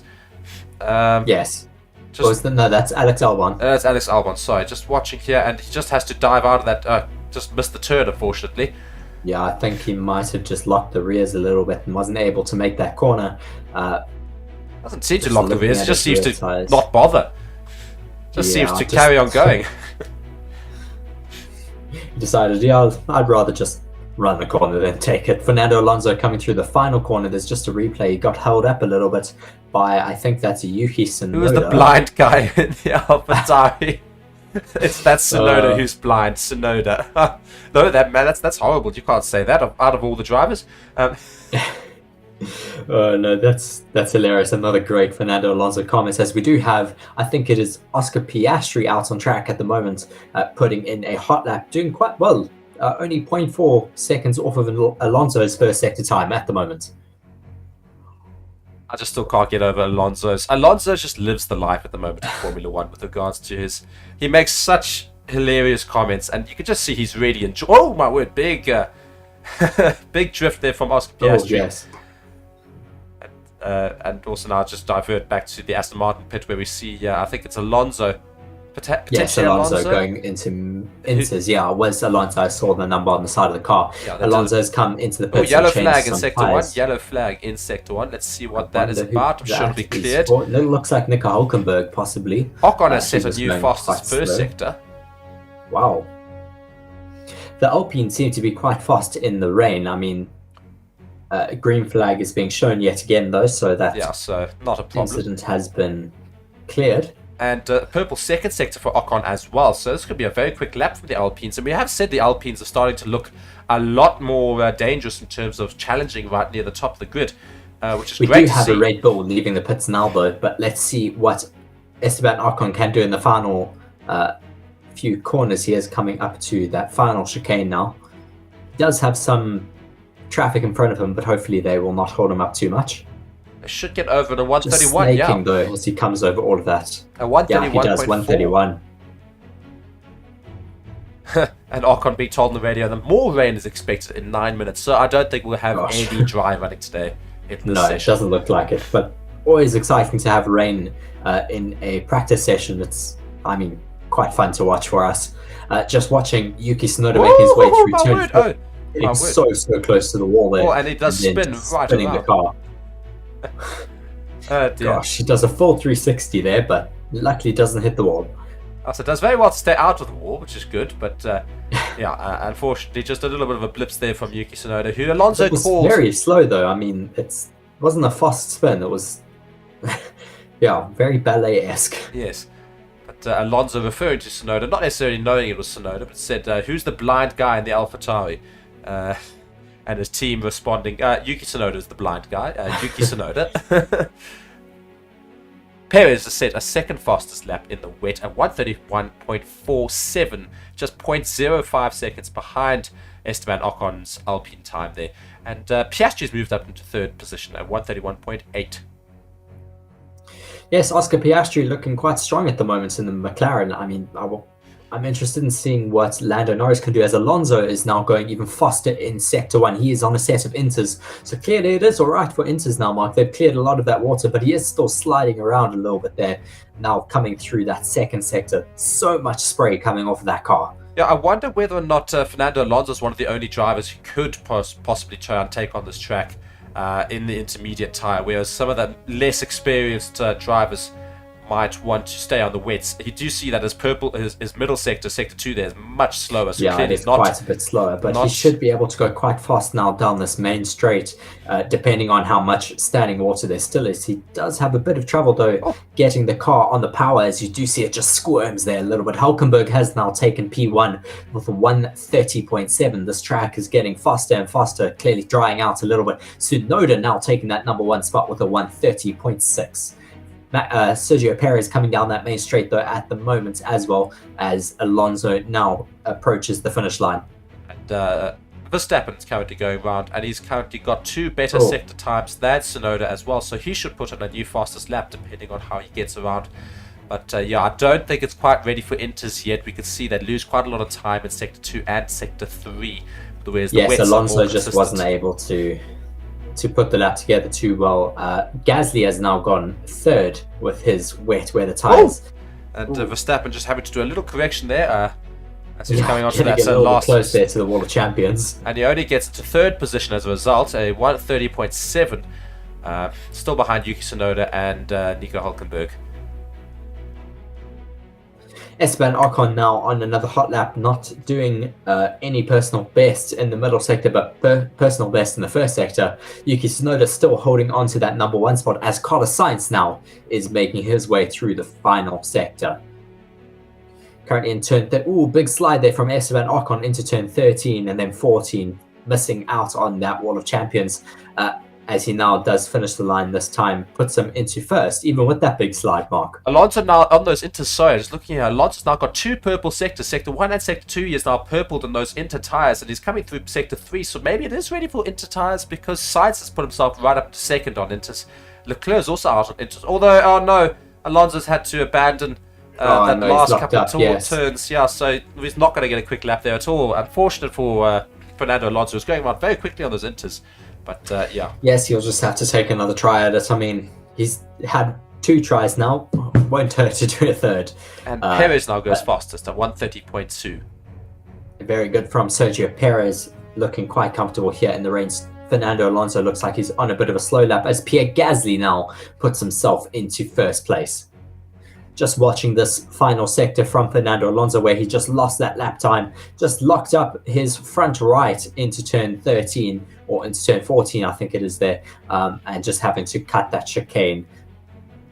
Luella just asking what happened with the Ferraris. Currently it is raining out in Montreal, so drivers just not finding their rhythms just yet in the wet, but Carlos Sainz is looking quite strong in a set of intermediates with everyone else. I think we're about to see Leclerc finish a lap here, and I think it's going to be quite a quick lap for Leclerc, so let's see what sort of lap time he can put in here. There you go, puts himself into 2nd, a 1:29.334, so right behind Max Verstappen, a 1:29.1. I didn't see Max Verstappen finishing his lap, but not very surprised that he was able to put his car in that top spot already. On board with him now at the moment. To see it on another hot lap, I don't know. He's just having a little bit of a squirm there into turn 9, approaching that huge big hairpin of turn 10 at the moment, coming down that long straight. Watching Lance Stroll, though, at his home Grand Prix, making his way through turn 8.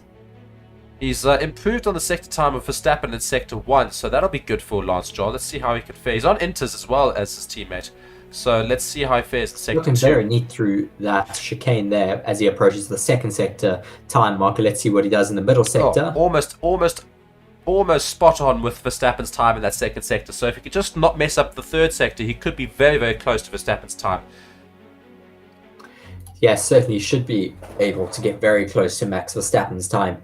Let's see what he can do now through this final Bottas sector. has now gone quickest, a 1:28.9, so great drive there. Sainz has gone fastest in the middle sector, so Sainz could also be on a very hot lap at the moment on those set of Oh my word, and no, Stroll did the same thing as Fernando Alonso, lost it into that last corner. Yeah.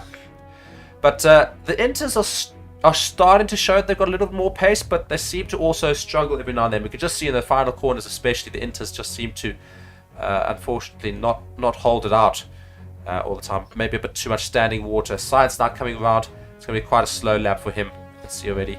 So I think there's a lot of standing water there in that final sector, so it is quite difficult on that set of inters. But Carlos Sainz has gotten through there cleanly, so let's see where he can put himself if he can improve his lap. Fernando Alonso's No, got he can't. a couple of purple sector times here. Let's see how he can finish this lap. He manages to get round those final corners there, so this should be the new quickest lap of the day so far.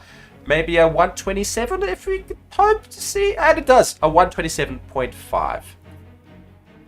Very good for Fernando Alonso there. 1.4 seconds up on the closest driver, which is Valtteri Bottas in that Alfa Romeo.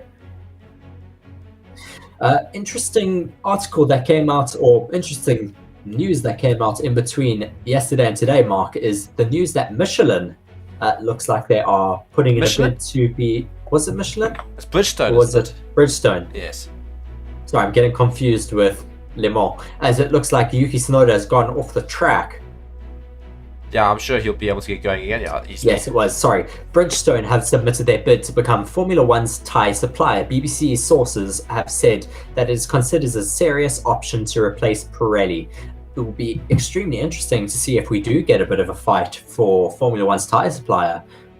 I think it would be cool if we can have the option of choosing. Teams can choose which supplier they want to go with. Well, I suppose that's something that's always They've had it confused in me a the little bit. past. Yeah, it's wise if you only have one tire supplier. I think you should be able to have two. I think that'll make life very interesting. Sainz has just gone quickest. Sorry, I just saw that now. Sainz has gone quickest at 127.24. Yes, looking quite strong out there for the Ferraris. Fernando Alonso looks like he has abandoned his latest lap. He was going fastest in the first sector, but now has come into the pits. Still looking very, very wet there. And just 42, well, just under 43 minutes left of the session still. And it doesn't look like we'll have any dry running. Lots of wet laps being put in here. Ferrari's still out on track. Most cars out on track at the moment. But Leclerc set a fastest purple sector in Sector 1. So his Sector 2, will it be quicker? It is also a purple Sector 2. So this could be a very, very quick lap here for Charles Leclerc. Charles Leclerc looking, very, very fast out there. Lewis Hamilton's still in the pit, so he has not set many fast times in the rain right now. And what's interesting is the Red Bulls now are on intermediate tyres, yet still behind on those times right at the front there. Verstappen not managing to get very close to Sainz's time at all. And Leclerc at the moment about to set a new fastest lap at this stage, so it could be a 126, I reckon. Having a little bit of a twitch of oversteer there into the sector by the Wall of Champions, but coming across the line now, putting himself fastest with the 126.7. And Max Verstappen still quite a lot slower, 132 or 130, 5.8 seconds slower than Leclerc's time, so clearly must have had a couple of issues around the track. He's on those intermediate tyres now, so he should Lewis be getting Hamilton much has closer now to come us. out of the pits for Mercedes to start some new lap times on a set of intermediates. Hülkenberg set the fastest first sector, but is not faster in the middle. We could also be seeing some of that rain that was predicted to come back. It may be starting in the middle sector and people are just struggling a bit on those inters.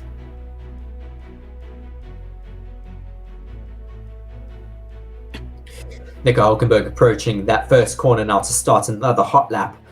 Did not finish that previous lap very well. He did not improve on his time at all. Watching a replay here of Pierre Gasly, you can just see how wet it is out on the track. You can barely see through the mist. No, my word, it just misses that long hairpin by quite a lot. It has to just correct the car as it comes back around. Yeah, it just locks that front right quite badly there, so it misses that turn. Just waiting for drivers to start on some more hot laps. It looks like people are just out of sync a little bit, or not out of sync, just... And Alex Albon being held up badly there by Ferrari, so as always, just dangerous from the Ferrari all the time. He just stopped in the middle of the chicane.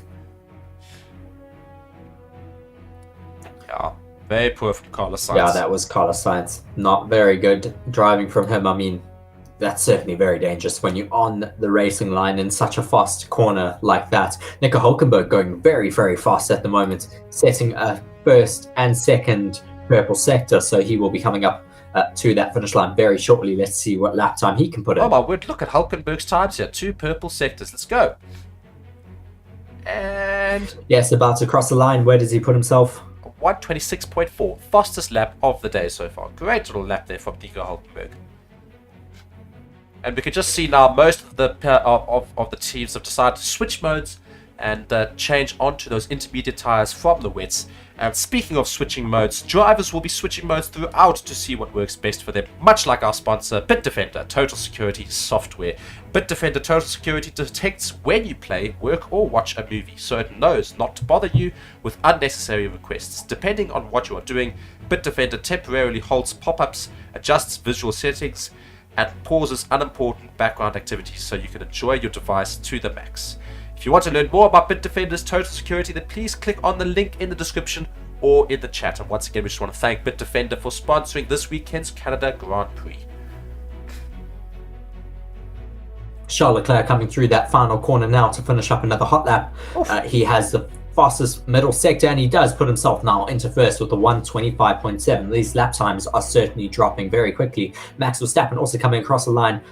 He does not improve his time at the moment, maybe just setting himself up for another hot lap. Ooh, Carlos Sainz just going there quite deep into turn one, going into the runoff zone there a little bit, but getting back on track, not having any issues.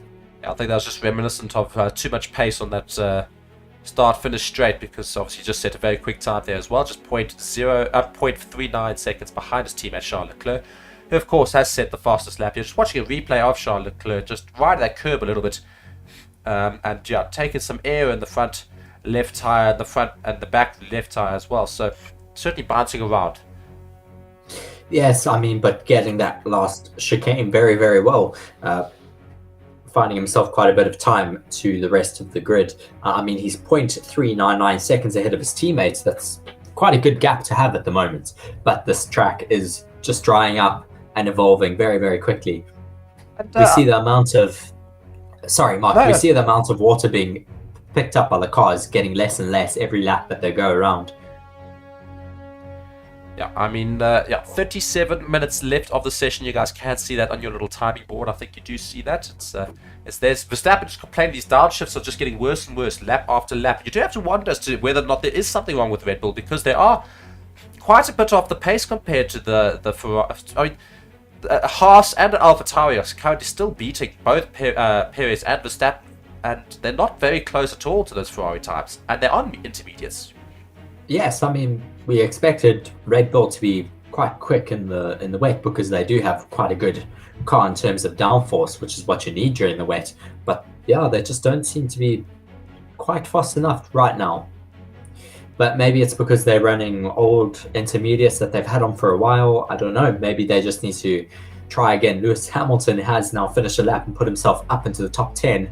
Finally, we are watching Lando Norris on a hot lap by the looks of it, just catching, is that Yuki Tsunoda or Nick de Vries? Nick de Vries there, getting caught now, getting out of the way for Lando Norris. And you can just see that I think the rain must have started returning now, because it just seems a little bit more wet on track again. Yes, I think the rain is possibly returning in their final sector. Max Verstappen, though, on a hot lap at the moment. We were talking about them possibly being off the pace. I don't think so, Mark. Max Verstappen is currently 0.3 up on Charles Leclerc's fastest time as he is coming down that final main straight. Having a little bit of a twitch, though, as he gets the power on. Approaching that DRS marker. They will not have DRS at the moment because of the wet, but now approaching that final chicane and the Wall of Champions. Will he keep himself out of that Wall of Champions? Let's see as he comes now into turn 13, 14.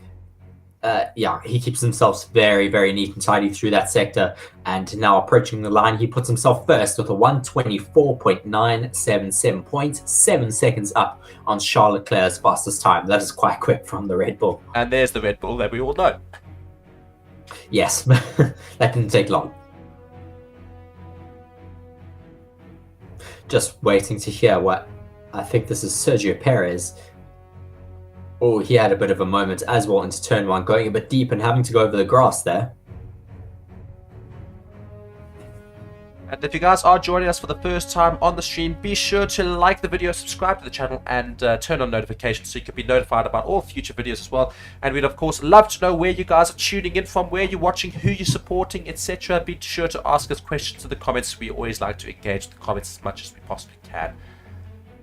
Yes, great to have all of you watching alongside with us as we watch a replay of Alex Albon approaching two slow cars into turn one. That was so dangerous. I mean, two cars just holding the racing line. Alex Albon almost had to go down the inside of them and almost collected Carlos Sainz. This is another moment for Carlos Sainz, just getting in the way of other drivers. I mean, this is not on from him. This will certainly be going to the stewards. I mean, Albon said on the radio that this needs to go to the stewards. I certainly think it will.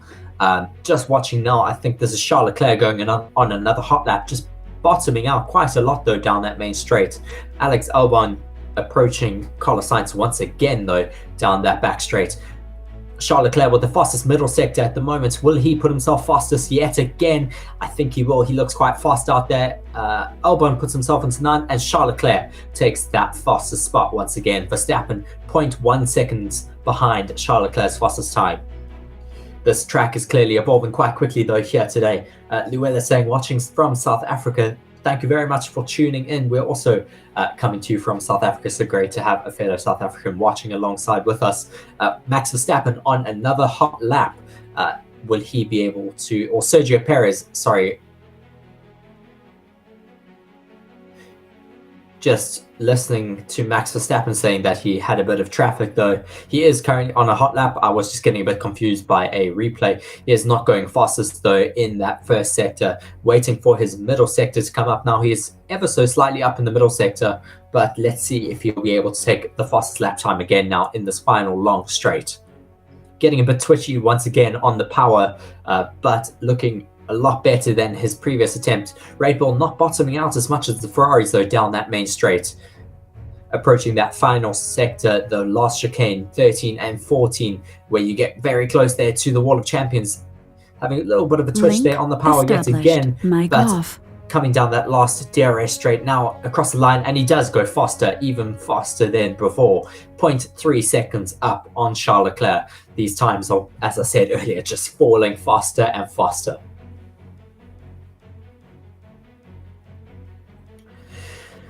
Just watching a replay here of Esteban Ocon approaching turn 4. He has a big lock up here and has to go over the grass there where we saw Sebastian Vettel going over the grass in the past, where he got quite close to Lewis Hamilton. I think it was in 2019 or 2020 where Vettel got given that penalty and had to give up first place pretty much. Watching Oscar Piastri now as well, just having a bit of a slide there. Very lucky to hold on to it. Just full luck though to the right. Good car control from Oscar Piastri there. Max Verstappen is currently fastest mark with Charles Leclerc 0.3 behind and Carlos Sainz in P3. Closely followed by Lando Norris as well. Quite a big gap though from P1 to P4. Verstappen with a 124.4 and then Norris 1.9 seconds off of that. Yeah, only Leclerc seems to be anywhere near Verstappen's times. Even Carlos Sainz is 1.6 seconds behind Verstappen. Of course, we've still got half an hour left of the session, and you don't know what sort of runs they're currently trying to do. Are they doing qualifying attempts? We don't know.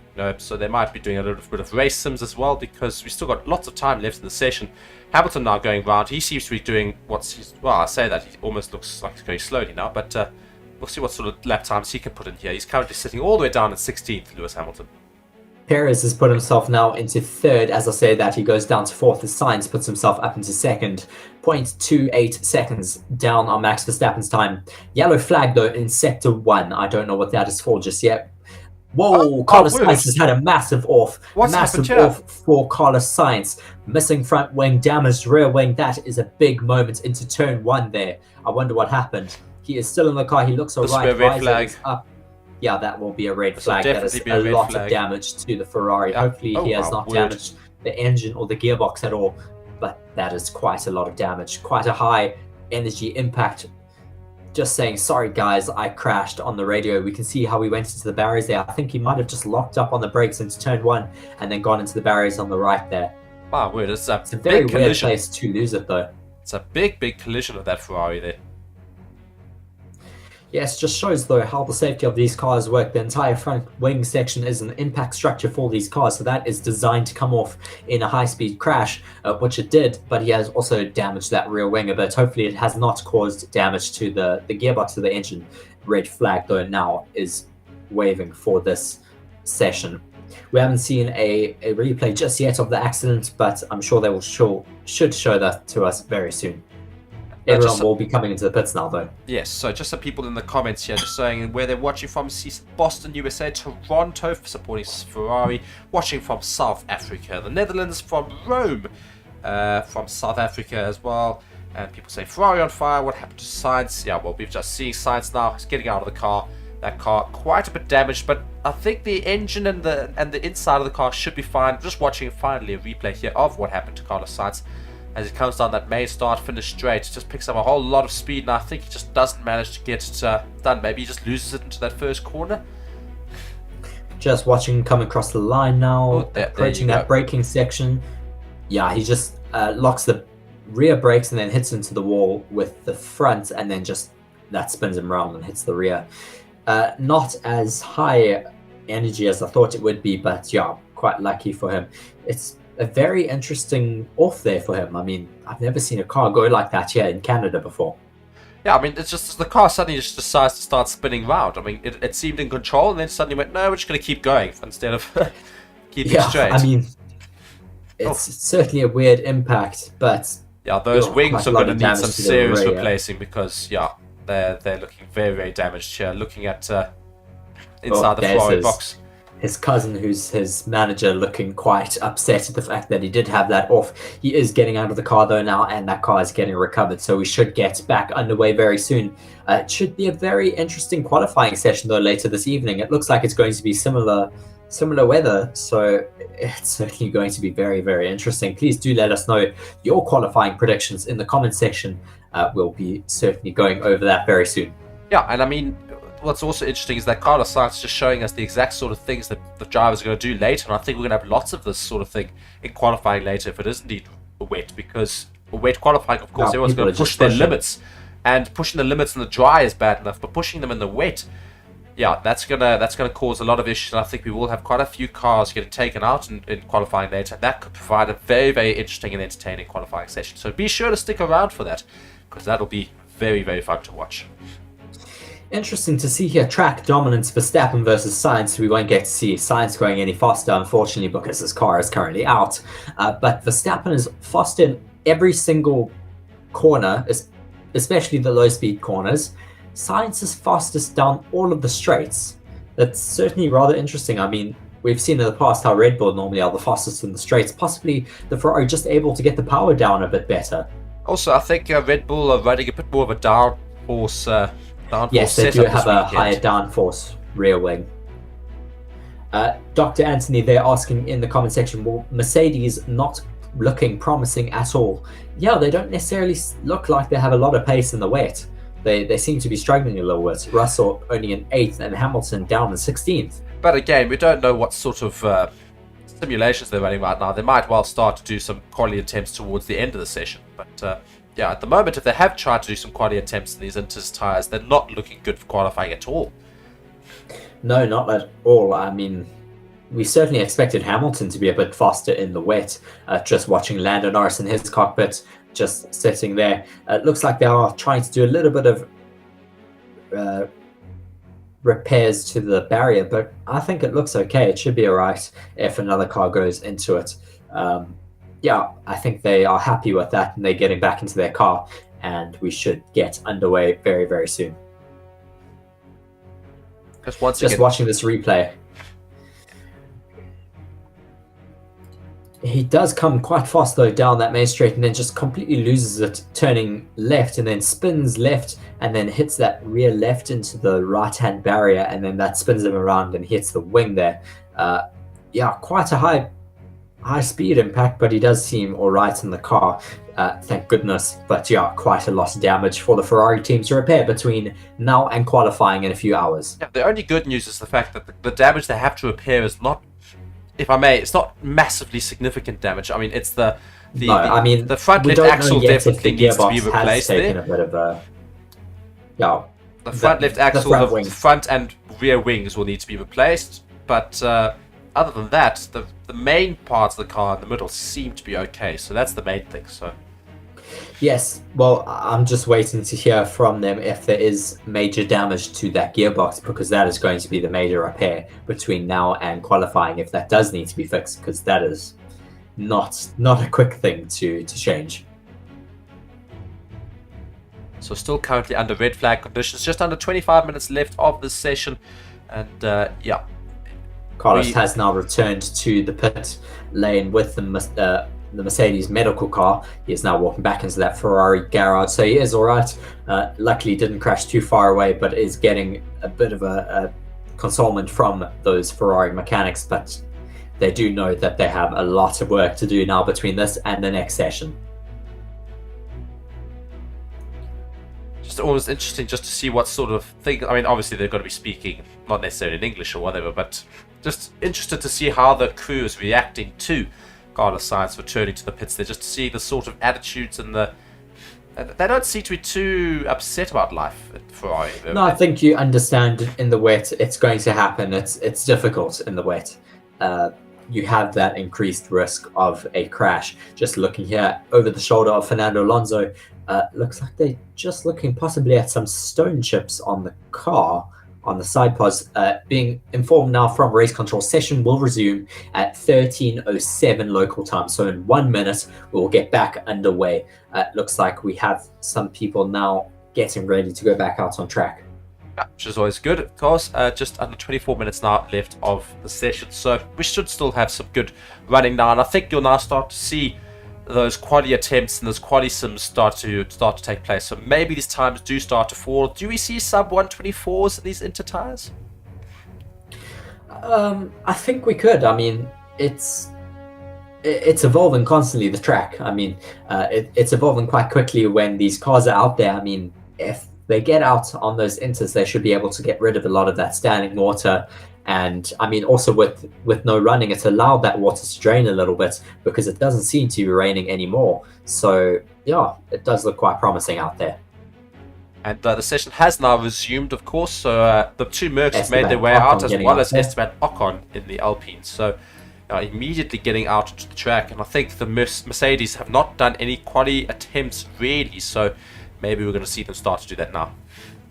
Yes, they certainly need to get some quali attempts done so that they can see where they stand compared to the rest of the field at the moment. Max Verstappen, though, still sitting with that fastest lap time for, I want to say quali 3, but it's not. It's practice 3. Qualifying is a little bit later on this evening, in about 2 hours, 50 minutes or so.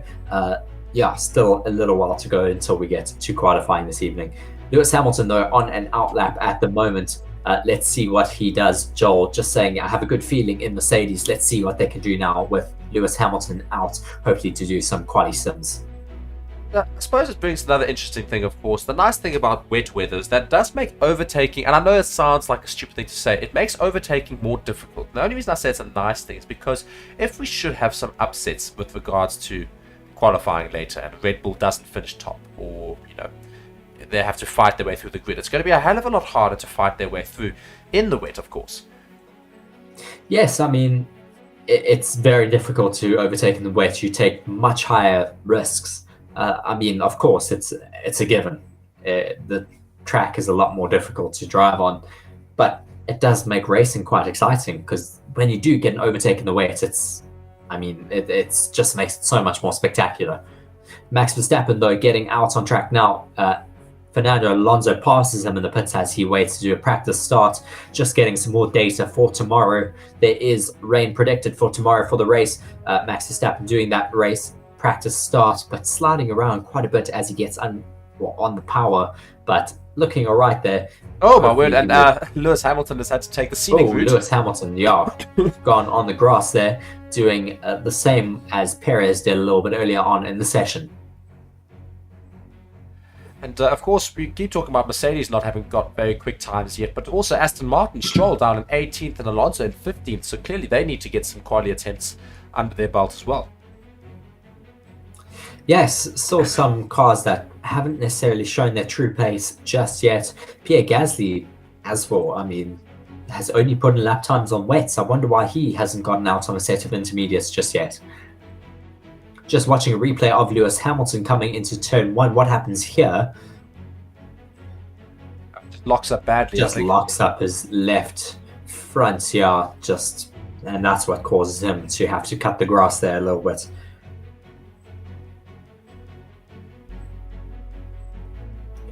Just watching, is this Lewis Hamilton again? Yes, it is Lewis Hamilton's replay as he does cut that chicane there.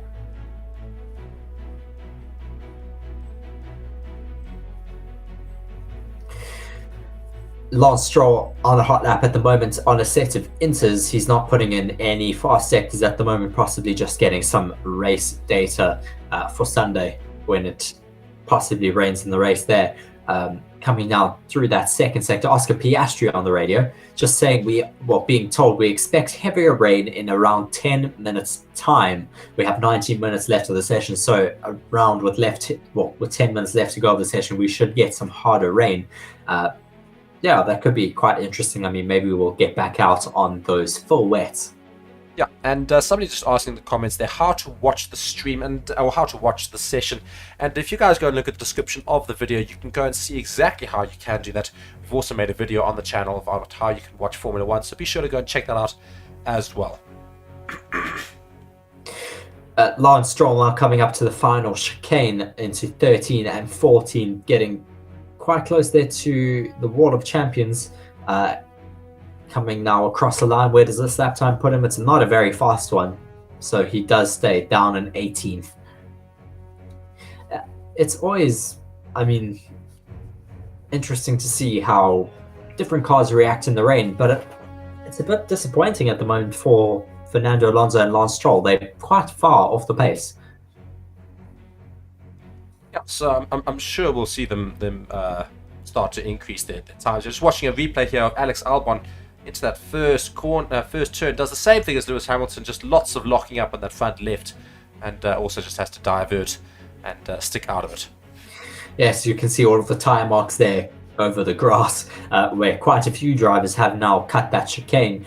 But yeah, I mean, it's super wet down there, so it is quite tricky to not lock up in that braking zone at the moment. Just watching Pierre Gasly also locking up. I think that might be into turn 10. Yes, turn 10 in that long hairpin, as we now have Oscar Piastri on another hot lap. A whole lot of people now getting in the comments, and I'm hoping you can have some more people in the comments. If you guys could go and let us know who do you back in qualifying later this evening, so that we can see what your predictions are. The track actually, in terms of weather, for when they say that the rain is going to get heavier, it looks relatively calm, and the track is certainly a lot drier than when it started. It's looking like it's getting a lot drier. I mean, we still have a little bit of standing water there into turn 1, but that seems to be clearing away a little bit now.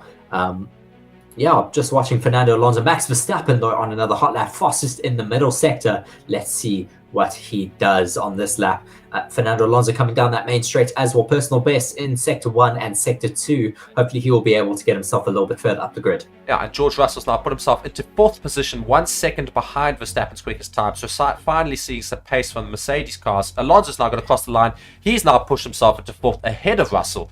So yeah, starting to see some more pace from the Aston Martin and the Mercedes drivers. Verstappen just increases his lead on Carlos Sainz. Fastest in the middle sector, yellow sectors for Sector 1 and Sector 3, but still even faster with now a lap time of 1:24.1. I think we will see that 1:23 coming very soon, Mark. Yeah, the 1:23. That was a great shot from Formula 1. That was just a green screen for a second. Yeah, now Max Verstappen looking like he's still pushing a bit. I wonder if he is just on a double push lap. He's getting quite close there to, I think that's Fernando Alonso. Yes, Fernando Alonso getting out the way though, as Max Verstappen comes to that middle sector timer. Just under 60 He definitely looks like he's on another fast lap here. Yes, 15 minutes and 50 seconds left to go of this session. And of course, whilst we do have a break, well, not much of a break, but otherwise, whilst I have you guys all here, let's just talk to you about our new partner on the channel. That is Bitdefender. And Bitdefender, we are very happy to have on board with Forever Sports at the moment. And a good thing that you guys can have with Bitdefender, of course, is if you don't want to be tracked on your computer, then I would recommend checking out Bitdefender's anti-tracker extension. The anti-tracker extension blocks trackers that collect your data and allows you to view and manage this information on each website you visit. It keeps your browsing data private and enhances performances by loading web pages faster. If you want to learn more about Bitdefender's anti-tracker extension, then please click on the link in the description or in the chat. We now have a driver in the 123s. Mark Max Verstappen has gone even faster and has now put himself fastest yet again with a 123.779. This track is clearly evolving very, very quickly. Jogan there saying in the comment section, now it is time to go for a push lap. Then if a driver wants to understand their limits here ahead of qualifying, certainly that is very true. I mean, drivers will want to see just where the limit is in these tricky conditions before qualifying if they do want to know where they can push, how hard they can push in certain sectors, in certain conditions. Oh, my word. It just gives them a bit more confidence before Just looking at qualifying Verstappen, later. Max Verstappen going even faster. My word. Just put 2 purple sectors in Sector 1 and Sector 2, both purple, and he's heading into Hamilton on Sector the radio 3 now. just saying grip is very poor. That's an interesting comment from him. It looks like other people are finding grip out there, so maybe Hamilton just on an old set of inters. Max Verstappen though coming towards that finish line, now coming towards the final chicane, turn 13. Now he goes through turn 14, so neat and tidy through there, barely even touching the lines there by the Wall of Champions. Now coming across the line, where does he put himself? Even further ahead with a 123.1. Could we get a 122 here in the wet, Mark? Yeah, I have no idea. It doesn't look to be pushing now. He seems to be on a relaxing now a little bit on this lap, so not pushing as hard, but a 122 could be very much on the cards, at least in qualifying later, given the fact that we're so close to it already. Sonoda now puts himself into fourth. It depends on the conditions, of course, that we do get in qualifying. We may get some more rain between now and then, but we'll have to wait and see. Just watching, I think this is Zhou Guanyu just having a little bit of an off into turn 4, going over the grass there, but keeping himself on track, luckily, not hitting the wall. Just having a bit of a drift there for Zhou Guanyu. Yeah. Just a very expensive lawnmower, that's all. Yes. Don't worry about it. George Russell watching a replay of him as well. And he also just has a little bit of a drift there and has to just abandon that corner there, right about the middle of the track. Quite a tricky corner there, turn 9. Yeah, just a very difficult chicane, that turn 8 and 9, right and left-hander, as we now watch Fernando Alonso on another hot lap, coming towards turn 10. Still quite slow, though, I'd say, that the Aston Martins and the Mercedes drivers. For all I said, they started to pick up their pace. They're still looking very, very slow. Yeah, certainly still quite far behind the Red Bulls, 0.9 off of Max Verstappen's fastest time at the moment. Another person who is quite far off the Red Bulls is the second Red Bull. I mean, Sergio Perez, all the way down in 17th, Mark. He's out on track at the moment. Yeah, but he is on track at the moment. But yeah, not putting in any fast times. I mean, he certainly seems to be struggling at a race where he says he wants to pick up the pieces and kind of show his worth at Red Bull. Yeah, Alonso has now put himself into 3rd position, but still so far off the pace of Max Verstappen and that Red Bull, 1.6 seconds behind. So it does look like it is starting to rain a little bit more. That camera into turn 1 just with a lot of water on the lens, as Charles Leclerc has gone a little bit faster. He's only 0.1 seconds off of Max Verstappen's fastest time, so clearly finding quite a lot of time out on the track. Ooh, having a little bit of a slide there as he gets on the power though, coming down that main straight. Max Verstappen also on another hot lap, but not improving in his first sector at the moment. But don't worry, Perez has improved on his lap time. He still sits in 16th, but he has improved his lap time, Reese. That makes you feel better. No, not really. Max Verstappen has improved on his second sector though, the number 1 Red Bull. Oh, sorry, Leclerc has just put himself very close to Verstappen's time, just 0.2 seconds off. 2 seconds behind. So that's great to see Max for Ferrari. Verstappen is going to once again move that benchmark a little bit further away from the Ferraris, as he does now come through turn 13 and 14, taking a little bit more curb than usual, but yeah, still looking quite comfortable. Approaching that finish line there now. Where does he put himself? Even further ahead, still with a 123.106. 3.291 seconds ahead of Charles Leclerc. Fernando Alonso has now put himself into third, but still he's 1.3 seconds off of Max Verstappen. The rain is certainly falling down here very, very hard now. Yeah, and sorry, just interesting there, whilst Verstappen was finishing up his lap there, Hamilton's decided to dive back into the pit, saying he's just wasting his time out here. So clearly an issue with grip in that Mercedes, and they really want to sort it out right before the end of the session so they can have a couple of more runs. But as you say, the rain is now starting to really come down, so I think it's a bit late for that now. The quicker time laps were earlier, and now you're not going to see those times. Yes, I think, yeah, we've seen the fastest lap times for this session, but we could still see some action in the last 10 minutes, as we do have just 10 minutes left of the session now. People are still able to run on those intermediate tires. It looks like it's not raining too bad down the second and third sector of this track, but mostly down in the first sector by the pit lane. James just saying there in the comment section, the issue will be setting up the car for a dry race, but having to qualify in the wet. I don't actually know what weather conditions we're going to get tomorrow in the race. There's been some talks of rain, but there's, I mean, always the possibility of getting some dry weather as well. It would be great if we do get some interchangeable conditions, possibly starting in the dry, raining, and then maybe drying out again. Yeah, I mean, the best thing that you can have is when, you know, all of the possible elements come in and you have to just change your tactics in the race, and you have to act on instinct straight away rather than having a clear plan ready for the race before you even get there. So it's nice for those sort of things to happen, where you do have changing tactics and permanently thinking on your heels the whole time. So weather differences tomorrow would be fantastic for the race, and even for qualifying later. Of course, we do know that rain is going to play a part in qualifying later. We don't know how much, but certainly going to play a part. Yes, Valtteri Bottas saying on the radio that his right mirror is just falling off. It's about to come off of the car, so they will have to bring him into the pits very soon to fix that issue. Also being asked in the comment section, when is qualifying, Mark? Just watching a replay here of Valtteri Bottas with that wing mirror. Do you see it just flapping around there? It's about to come off. When is qualifying, Mark? Qualifying is later this evening. It's 2.5 hours after the end of this session. So I actually think 3.5 hours. I think it starts at 10 o'clock our time. So for track time, I think it starts at... Oh, let me just go confirm this. But put it this way, I know that it's obviously later on today. This will end at 7:30. Yes. And I think qualifying starts at 10 o'clock. So it starts 2.5 hours after this. Yeah, 2.5 hours after this. It'll start at 10 o'clock. There you go, confirmed. 10 o'clock. Qualifying will start, so that is 2.5 hours or 2 hours and 38 minutes from now. Qualifying session will take place in Montreal. Just watching another replay of Valtteri Bottas's wing mirror. He is like trying to hold on to it while it is flapping around there. James has given the forecast for Sunday. During the night from Saturday to Sunday, it will be dry in Montreal. The chance of rain on Sunday during the race is sorry, I've just lost that comment. About 15%. About 15%. So still a little bit of a chance of rain on Sunday. Hopefully that risk of rain increases a little bit. I'd really like to see some interchanging conditions. Well, let's put one thing for certain here. It's a prediction for weather, which means that it's probably very incorrect.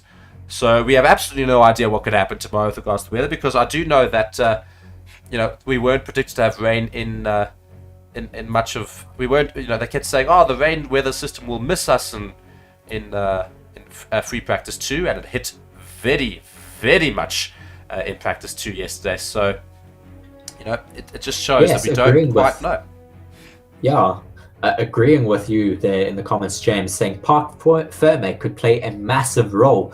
Yes, of course. I mean, Parc Ferme is the rule that your setup for qualifying, that is your setup. You cannot make fundamental changes to things like your diff, your rear wing. You can't change that. You can't change any of your little, you can't change your suspension. You can't change any other parts in the car other than slight wing changes. That is about it for your setup. So once you've got your setup for qualifying, which is meant to be wet, that's it. So it's going to be quite tricky for them then in the race tomorrow if they've got a wet setup, but tomorrow's dry. Yeah, so that's certainly something that's going to play a factor. We've got just under 6 minutes left of this session before we obviously finish the last practice session for the race weekend. And again, we're looking at a graphic here of the track dominance, and very similarly to what you said, Reese, earlier with regards to Sainz Verstappen. Now looking at Leclerc versus Verstappen, same thing. You can just see the Red Bulls clearly opting for higher downforce rather than pace on the straights. Leclerc has got better dominance on all of the straighter parts of the track and all the corners. That's where Verstappen has got dominance. Yes, I mean, it's certainly not what we're used to. We're normally used to seeing the Red Bulls being so fast down the straights, but yeah, just looks like Ferrari may have picked things up a little bit. It could be very interesting for the race tomorrow. If they are able to follow the Red Bulls closer, then they may be able to get past them in the straights. Yeah, I mean, as Jay says, the Parc Fermé plays a big role in terms of what could happen. If qualifying is going to be in the wet and we're going to have a race that's relatively dry, that's certainly going to cause a bit of problems with regards to the race itself, so lots of things could happen with regards to that sort of those sort of spanners in the works. So a very interesting Grand Prix I think we have in place for Montreal tomorrow. We currently have Charles Leclerc out on track. No, he's coming into the pits actually. No, back in the pits. Yeah, so pretty much everybody has made their way back into the pits. We've got no cars out on track at the moment. It's because the rain is really bucketing down now, and I think everybody's got the race sims and stuff that they wanted out of the way. I think they're wanting to do a pit stop practice in the rain, but it is absolutely bucketing it out there. It is very, very wet at the moment in Montreal. So yeah, no cars on track as a result of this rain, and I think everybody's got the data that they wanted.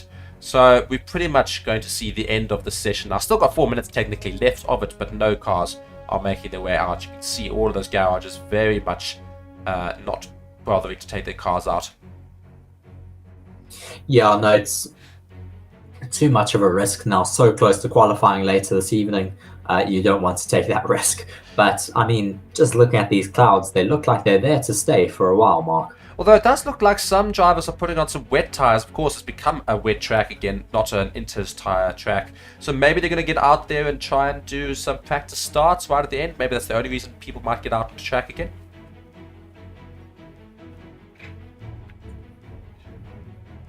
Yes, it doesn't hurt to get some practice starts done.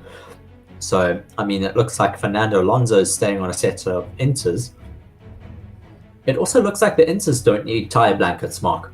Yeah, it's quite interesting. I always thought they did need tyre blankets, the Inter tyres. So did I, because someone asked a bit earlier if the Inters need tyre blankets as well. I didn't want to comment because I didn't necessarily know the correct answer, but it doesn't look like they are leaving tyre blankets on Fernando Alonso's car, even though he is getting out of it. Normally they would put those tyre blankets on them.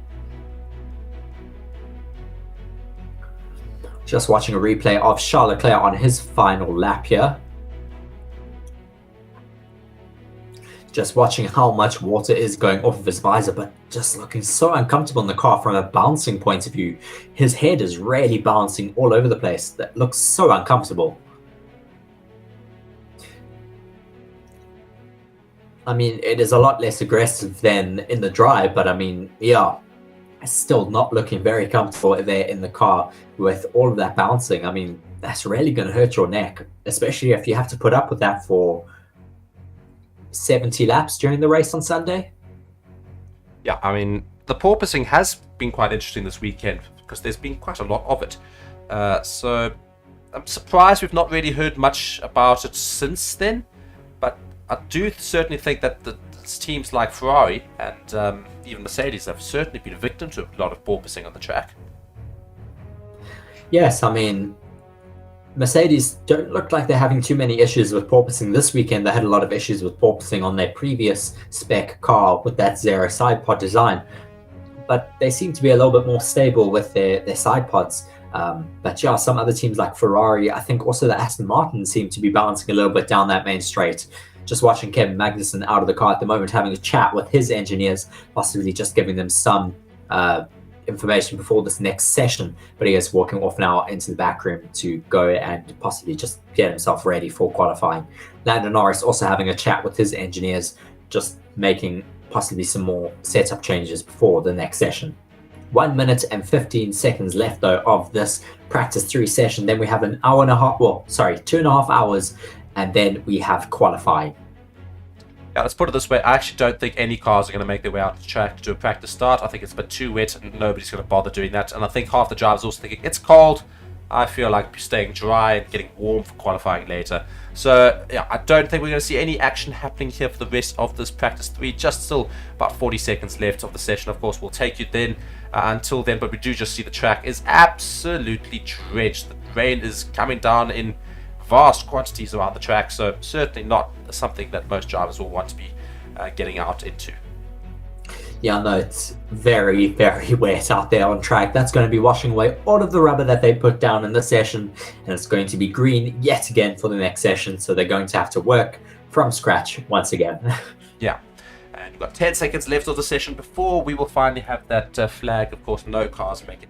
So guys, thank you so much for watching Forever Motorsports on Forever Sports. This the practice 3 session in Canada, and of course we've got qualifying that takes place in exactly 2.5 hours from now. So be sure to stick around on the channel, and yeah, if you guys are new, be sure to subscribe to the channel as well, like the video, turn on all notifications, and once again, thank you to our new channel sponsor and partner, Bitdefender, who is also sponsoring the Canada Grand Prix for us this weekend. Very grateful to Bitdefender. If you guys want to go and check out their products and see how they can help you with regards to online security, be sure to go and look at their description in the description and click on the link there, otherwise also in the chat. Guys, thank you so much for watching Forever Motorsports. Reese, your thoughts on this session?